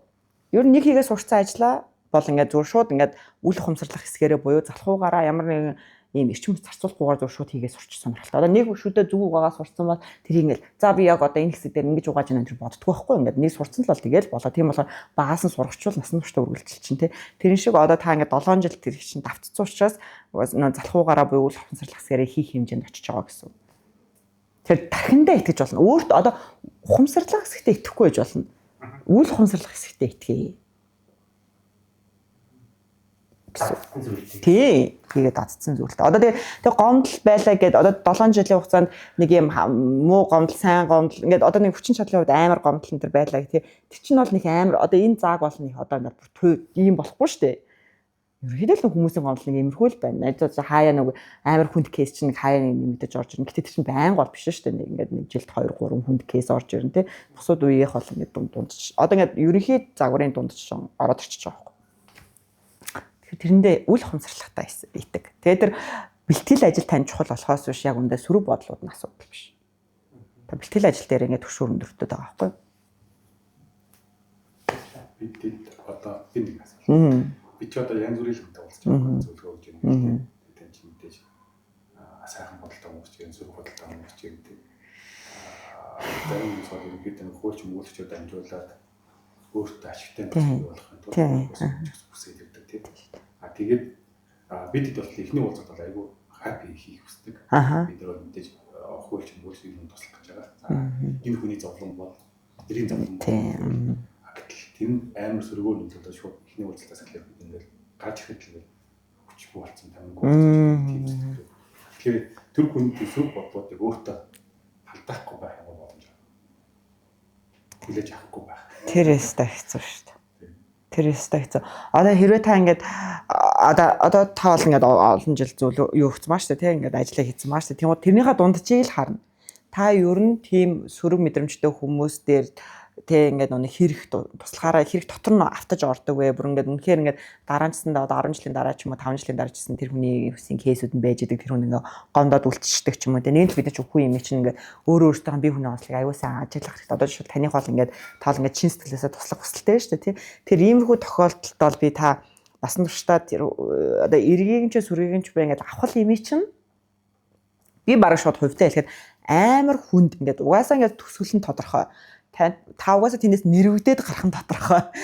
Бэвэл баг юм хүнд хөвшүүлснээс бол татгалзах хэрэгтэй л гэж хэлнэ. Тий. Дөнгөж анхны уулзалтан дээр их хүчийн сорж байгаа л тий 3 сарын дараа гэхээ тий таны бүр мэдрэл чинь бүр ингээ гутрлаасаа та гарах гэж 6 7 сар болно шүү. Тэр ингээд одоо тийм хүмүүс байдаг шүү дээ. Ингээд ганцхан юун дээр энэ дээр бүх үйлчлэгээнүүд дээр тэгж ханддаг гэсэн үг шүү дээ. Бүх хүмүүсийн хамаг ингэж юмыг сорж авдаг гэсэн үг. Тэгээд хизээж тэр нэг сэтгэл нь хандахгүй бүхэл газар маргаантай. Тэгээд тийм хүмүүсийн чинь ер нь бол маргаан угаасаа дуустгүй. Би бол тийм сөрөг үйлчлүүлэгч нар дээр бол ингээд шууд орж ирэл ингээд одоо уушлаараа би тань тусалж чадахгүй нэг л хаадаг ус. Яа тэр нэг одоо та бидний чинь ажил адилхан шүү дээ. Тэр хүний бүх юмээ сонсч яаж тэр бүх хүмүүсийн асуудлыг мэдчихээж тэр хүн тусалж байгаа. Тэгээ бүр ингээд муу хүн гэдгийг мэдчихээж тусалж байгаа гэсэн үг шүү дээ. Ер нь бол ингээд энэ хүн бол ингээд би хүнийхээ хувьд ингээд тэр хүн тийм муу зүйл хийсэн ийм үйлдэл угаасаа ёс бусаар хийсэн гэдгийг мэдчихэж байгаа. Тэгэхээр тэр бол яг өөртөөхөн шийдвэр. Яг үнэхээр бүр туйлын ингээд энерги чинь сорох хүнд өөрийнхөө энерги өгөх амьдралаа цаг хугацаа зориулгүй. Бид нөгөө мэрэгжлийн зарчим байна л да. Үнслүүгээ татгалзах хэрэгтэй. Үндэслээ ололт гэдэг. Гэхдээ тийм үйлчлэгчтэй уулзах гэсэн дараа надад ингэ сайхан юм алдсан юм шиг. Тийм. Тийм шүү дээ. Тэр зүгээр л татгах болтгоо балах үндэслээ. Нэг уулзч байгаа. Ер нь бол гэхдээ одоо нэгэн л бид нар чинь бүгдээрээ үйлчлэх юм. Одоо энэ жишээл ингээл мөнгөтэй хүмүүс бол ингээл бидний энэ туслах хүслийг бол зөв үйлчлэгээл гэж хаардаг. Тэ чи надад үйлчлээд мөнгө авах юм бол аав тэ. Гэтэл бид нар чинь тусламж гэж хаардаг. Ер нь одоо миний бас ингээд хувь хүний хувьд ёс зүйд амар хэцүү байдаг гэсэн зүйл тэр аахгүй ингээд нэг чи мөнгө өгч миний асуудал шээ. Мөнгө өглөөгээ та хоёрын хоорондын сэтгэл байхгүй бол би тэр ингээл тэ ингээл та тэрийг ойлгож та энийг тийм байхгүй шүү дээ. Энэ хүн салхаа хүсч надад чинь хамаагүй л гэдэг юм дээр очиж штэ. Тэр нэг айл хүртэл нь таны ёс зүй чинь байх ёстой ингээд тэнд заавал юм юу байх ёстой. Бүр хил хязгаар байх ёстой. Энээс цаашаа бод би танд туслахгүй. Яг тэгэхээр мөнгөтэй хүмүүс бол нэг хязгаарч тусламж хийж харддаг. Үйлчлэл гэж харддаг. Мөнгө байхгүй бол тусламж хийж харддаг. Танд тусласан баярлалаа. Тэ ингээд үнэхээр баярлалаа гэх. Тэгэхээр ингээд нэг өстө яг л бидний нэг аль хүртэл өөртөө зориулахын альнаас цааш байж болохгүй энэ тэ гэдэг юм ингээ харж авахгүй бол одоо тэгэл үр дүнд бид нар өөртөө нэрвдэн штэ ингээд яг үндэ ингээл нэрвдэл өөртөө тэгэл ажилласаа болоод гутралд орно ингээл хэцүү штэ. Өөр асуулт байна. Сэний ярьсантай холбоотой яг өнөөдрийн сэдвтэй холбоотой бог байлгүй. Сөрөг болов. Зөвхөн гэр бүлийн кейс тэгэл хосуудтай холбоотой юм. Одоо нэг салалт гэдэг. Тэгээд нөхөр хийж нэг өгүүлж аваа гэдэг. Тэгээд ингээд бидний бас ялгааг ингээд тэнэлгээ бүгдийг сонсох гол. Тэгээд яг юунаас бол цалаад байгаа гэдэг дээр очиод болж байгаа нэг хүүхдүүдийн салдаас хамгийн их хүүхдүүд. Тэгэхээр хүүхдүүдийн бодоод хоо буцаад идэх юм уу, гүм гэхлээр нэг л их сүмбэгтийн хандлагаар хандаад тэр муу тэгсэн учраас юм уу гэсэн учраас гэл тийм нөгөө бие махбод хэсгээл гэдэг тэндээ сэтгэл зүйч айгүй хэрэгтэй юм шиг санагдаад. Тэгээд тийм бүх кейс дээр уул нь хууль сэтгэл зүйч хоёр хамтраад ажиллаж магадгүй олон гэр бүл буцаад ингээд нийлэх хамтраад ажиллах боломж өгдөг байгаа. Гэтэ зарим тохиолдолд гэр бүлийн тийм нийлүүлснээр бүр их алддаг гэж магадгүй бах тийм. Тэнд их л юм шиг байна. Тэрийг яаж хардаг вэ? Тэрэн дээр би танд одоо нэг юу яа та мэрэгжлийн үүднээс нэг юм хэлээ. Ер нь эмэгтэй хүн ингээд энэ хүнтэй би цаашдаа амьдрахгүй гэж шийдвэр гаргацсан тохиолдолд тэр бол цаашаа буцаж нийлэхэд авчихсан. Тэгээд одоо та нар дээр ирж байгаа кейсүүш бол хэвшлэн надад эмэгтэйчүүд нь шийдвэр гаргацсан л хүмүүс ирж байгаа. Ер нь эрэгтэй хүнийх юу яагаал за би одоо салхиа гэдэг шийдвэр гаргаал хийх нь аюу ховор. Одоо над дээр ирж байгаа кейсүүд дээр яа гэх нэг эрэгтэй хүн бол нэгэн шийдвэр гаргацсан бол бас нүштэй амьдрнаа гэд айл хэдий ингээд бүр одоо тийш ингээд нэг юм хэдэн мянган жил өгүүлсэн биологийн нэг юмнууд ч юм уу те ингээд нэг ёс зүйн хүрээнд нэр хүндээ бодож байгаа мод шүү. Зөндөө юмнууд байгаа шүү. Тийм учраас эрэгтэй хүмүүс бол нэг би энэ юу дуусгамаар байна гэдэг шийдвэр гаргадаг. Эмэгтэй хүн үүнээс хойш би угаасаа төвчгүй те. Одоо би угаасаа энд амьдрах юм одоо сэтгэлийн хөдөлгөөн, бодлын, үйлдэлийн энэ гураас юу ч үлдээгүй. Одоо сэтгэлийн хөдөлгөөн те хайр гэдэг сэтгэлийн хөдөлгөөн байвал чинь хүн гэдэг хэсэг байгаад байдаг байхгүй. Тэгэхээр тэр нь хүртэл дуусцаа. Энэ хүний төлөө гаргах надад ямар ч үйлдэл байхгүй. Энэ хүний төлөө би ингээд бүр унтсан орыг нь ч хураамааргүй байна. Бүр надад ингээд юуг нь ч хармааргүй байна гэж шийдвэр гаргацсан байхгүй. Нэгэнт тийм тохиолдолд та тэр үед одоо ингээд юу тийм хүүхдүүдийн бодоод хэрэггүй. Тэр бол аль хэдийн дууссан. Тэнд бол хамтын амьдрал те бүх юмараа дууссан гэсэн. Тэгэхээр одоо тэр нөхөрт л ойлгуулах процесс. Одоо миний хийдэг байсан зүйл бол хөвчлэн л тийм. Одоо нөхөрт таны тэр нэг насан турш ингэж бодсон зүйл энэ түрээ дуусчлаа. Одоо ингээд үүнээс цааш танд өөрт чинь насан туршийн юм хэрэгтэй. Тэ ингээд сэтгэл готролд орно. Энд чинь дахиад хэдэн жил үргэлжлэн энэс гарахад хэцүү байна. Гэхдээ амьдрал бол үргэлжлэн энэ дээр бол готрох хэрэггүй. Амь насандаа ямар нэгэн хор хүргэх хэрэггүй. Дээрээс нь энэ хүнийг ямар нэгэн байдлаар амь насыг хорооно гэж дарамтлах хэрэггүй. Тэр чинь бол шууд гэмт хэрэг юм болчихно шүү дээ. Тэгэхээр зүгээр энэ сэтгэл готролд орно одоо тэгэл ингээд давж гарах юм ч байна. Тэр хүмүүсийн өмнөөс мэдрэх гээд хэрэггүй шүү дээ одоо тэгээ. Тэгж шилээ. Тэрнээс ч одоо ингээд сэтгэл судлаач хуульчаар за та хоёр одоо сайхан суугаад гэдэг тэр чи айл хэдийн ингээд тэр чин одоо 20 жилийн амьдрал ярьж байгаа ш тий. За зарим нь бол 3 жилийн амьдрал ярьж байгаа. Гэтэ нэгэн л тэр эмэгтэй өөрийнхөө төлөө шийдвэр гаргацсан бол тэр эмэгтэйгийн хайрыг буцаж ургуулна гэдэг юм одоо ингээд та бит хоёр хоёлаа нийлж суугаад тийм болохгүй. Тэр шал тустай ойлголт. Айхтар биш. Тэр хайрыг дуусгаж ийн гэдэг чинь эрэгтэйчүүд айхтар байхгүй. Тэр одоо ер нь бол шуудхан хэлэхэд гэр бүл юун дээр тогтдог вэ гэхээр эмэгтэй хүний хайран дээр тогтдог. Ер нь бол тэр гэр бүл тэр үр хүүхдүүдийг өсгөж байгаа тэр бүх юм тэр эмэгтэй хүнээс нэг юм дуустгүй хайр ундарч идэг. Яг орчин үеийн эмэгтэйчүүд бол тэр хайраа хязгаарлах ёстой гэдэг мэддэг.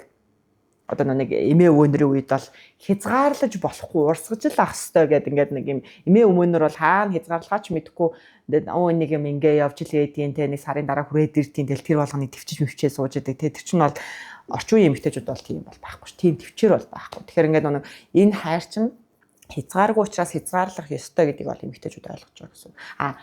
Тэр нэг юм угаасаа урсаж гарч байгаа юм хязгаарлаж байгаа нэг эмэгтэйчүүд байгаа. Зүгээр мөнгөний тохиролцоон дээр амьдарч байгаа эмэгтэйчүүд баа ш. Тэр чинь бол шал тустай. Тэр чинь бол хайрын асуудал яригдав. Тэр бол зүгээр цэвэр бодлын асуудал яригдчих байгаа байхгүй юу. Тэгээ хэрэг мөнгөн дээр хойлоо яригдчих байгаа вэ гэдэг ч юм. Тэнийг юм өөр. Ер нь одоо эмэгтэй хүн гэхээр бүгдээрээ нэг адилхан ингээд. Одоо эрэгтэй хүн гэхээр бүгдээр нас настай хайр тийм байхгүй шүү дээ. Тийм ч гэсэн төмөн жава төрлийн хүмүүс байгаа шүү дээ. Тэр шиг эмэгтэйч шисэндээ ингээд тэгээ хайраа дуусгачмаар байдаг дуусгах чадахгүй эмэгтэйч шисэндээ хүчрхийл төртөд байж л байгаа шүү дээ. Тэгэхээр ингээд нийтэд нь тийм бол байхгүй. Одоо нэг нь л одоо тэгэл дэлхийд даяараа гэр бүлээс алчаа тохиолдол ингээд тэр шийдвэр гаргаж байгаа хүмүүсийн өмнөөс бид нар сэтгэлээр унаар хямран гэж бол байхгүй. Яг хүүхдүүд дээр хэцүү гэхдээ одоо ийм холимог гэр бүл чинь одоо 10 жилийн дараа дэлхийн нийтийн заавар угаасаа л дэлхийн нийтийн заавар. Тэгээ тэрнэр одоо дээр үе шүү хоёулаа хамтдаа байна мэн гэдэг бол яг одоо ингээд ирээдүйдээ бол нийгмийн цөөнхөл болчих жоохгүй. Одоо л тэгэл холимог гэр бүлийн заавар. Одоо ч нь бол ингээд би аз жаргалтай байна уу? Руугаа шилцсэн шүү дээ. Тэгээ одоо тэрний өмнөөс одоо та санаа ялангуяа залуу гэр бүлүүдийн салтын өмнөөс одоо санаа зовж сэтгэл шимшүүлэх бол аюу хэцүү шүү дээ. Шилжиж чадахгүй байх шиг байна. Тэгэл хүлэн шүрнэ.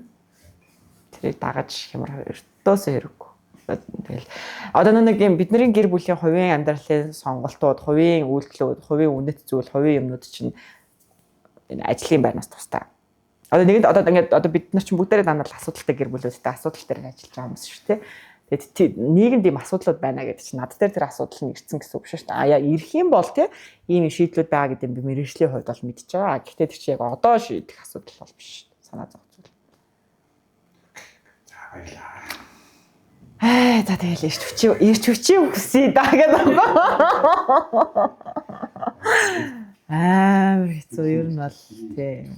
Тэгэл ч сайн тусгаарлаж, сайн амарч, сайн өөрийгөө ойлгож, сайн өөрийгөө ингэж ёстой миний амьдрал энэ хүмүүсээс хас тусдаа шүү л гэж бүр баян тэгж л бодож ижил хийхгүй бол тэгэл дунд нь ороод явбал тэгэл хөөр хэмээн тэр хүүхэндээ миний хүүхэдтэй адилхан юм хөөр хэмээн бит хоёр яг ингэж гэрэлсэн хөөр хэмээн гэл ингээл яг надтай адилхан амьдралын төлөө зүтгэж яваа ир хүн юм гэл ингээд тэгэл ямар ч нэг бол өөртөө эсвэл өөрийнхөө гэр бүлтэй харьцуулахаас ер нь татгалж байгаа сууж байгаа. Тий.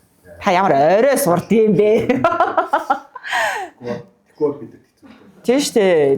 Ердөөсөө адилхан л гэж бодвол тэгэл юу ч цаашаа явахгүй амар. Зүгээр одоо нэг сошиал гарч байгаа нэг сүүнээс нүдүүдийн бүл идэл гэх юм уу тэр нэг бол бүр үзгээс татгалж байгаа тийм үү. Өөрөө сэтгэлээр хараад сэтгэлээр хомж байгаа. Тий. Сүүнээс нүдтэй болох бүр хэцүү. Тийм шүү дээ.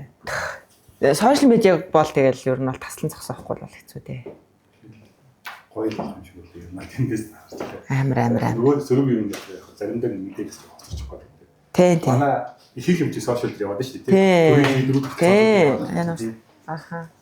Заримдаа тийм хоцорч байгаа тийм. Харин тийм ээ. Тэр өстой аюу хэцүү байна. Одоо ингээд тэр ёстой хэцүү байна. Одоо манай Монгол шиг ийм одоо Азийн орнуудаар ч гэсэн ингээд очихоор ингээд Facebook-ийг бид нар шиг хэрэглэж байгаа улс орнууд юу н баг штэ тий.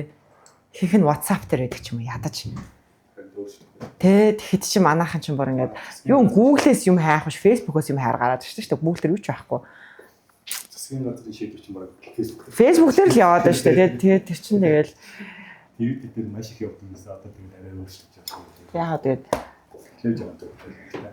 Тэгээ одоо бас бидний хөдөлгөөнд үзүүлсэн тань баярлаа. Баярлаа.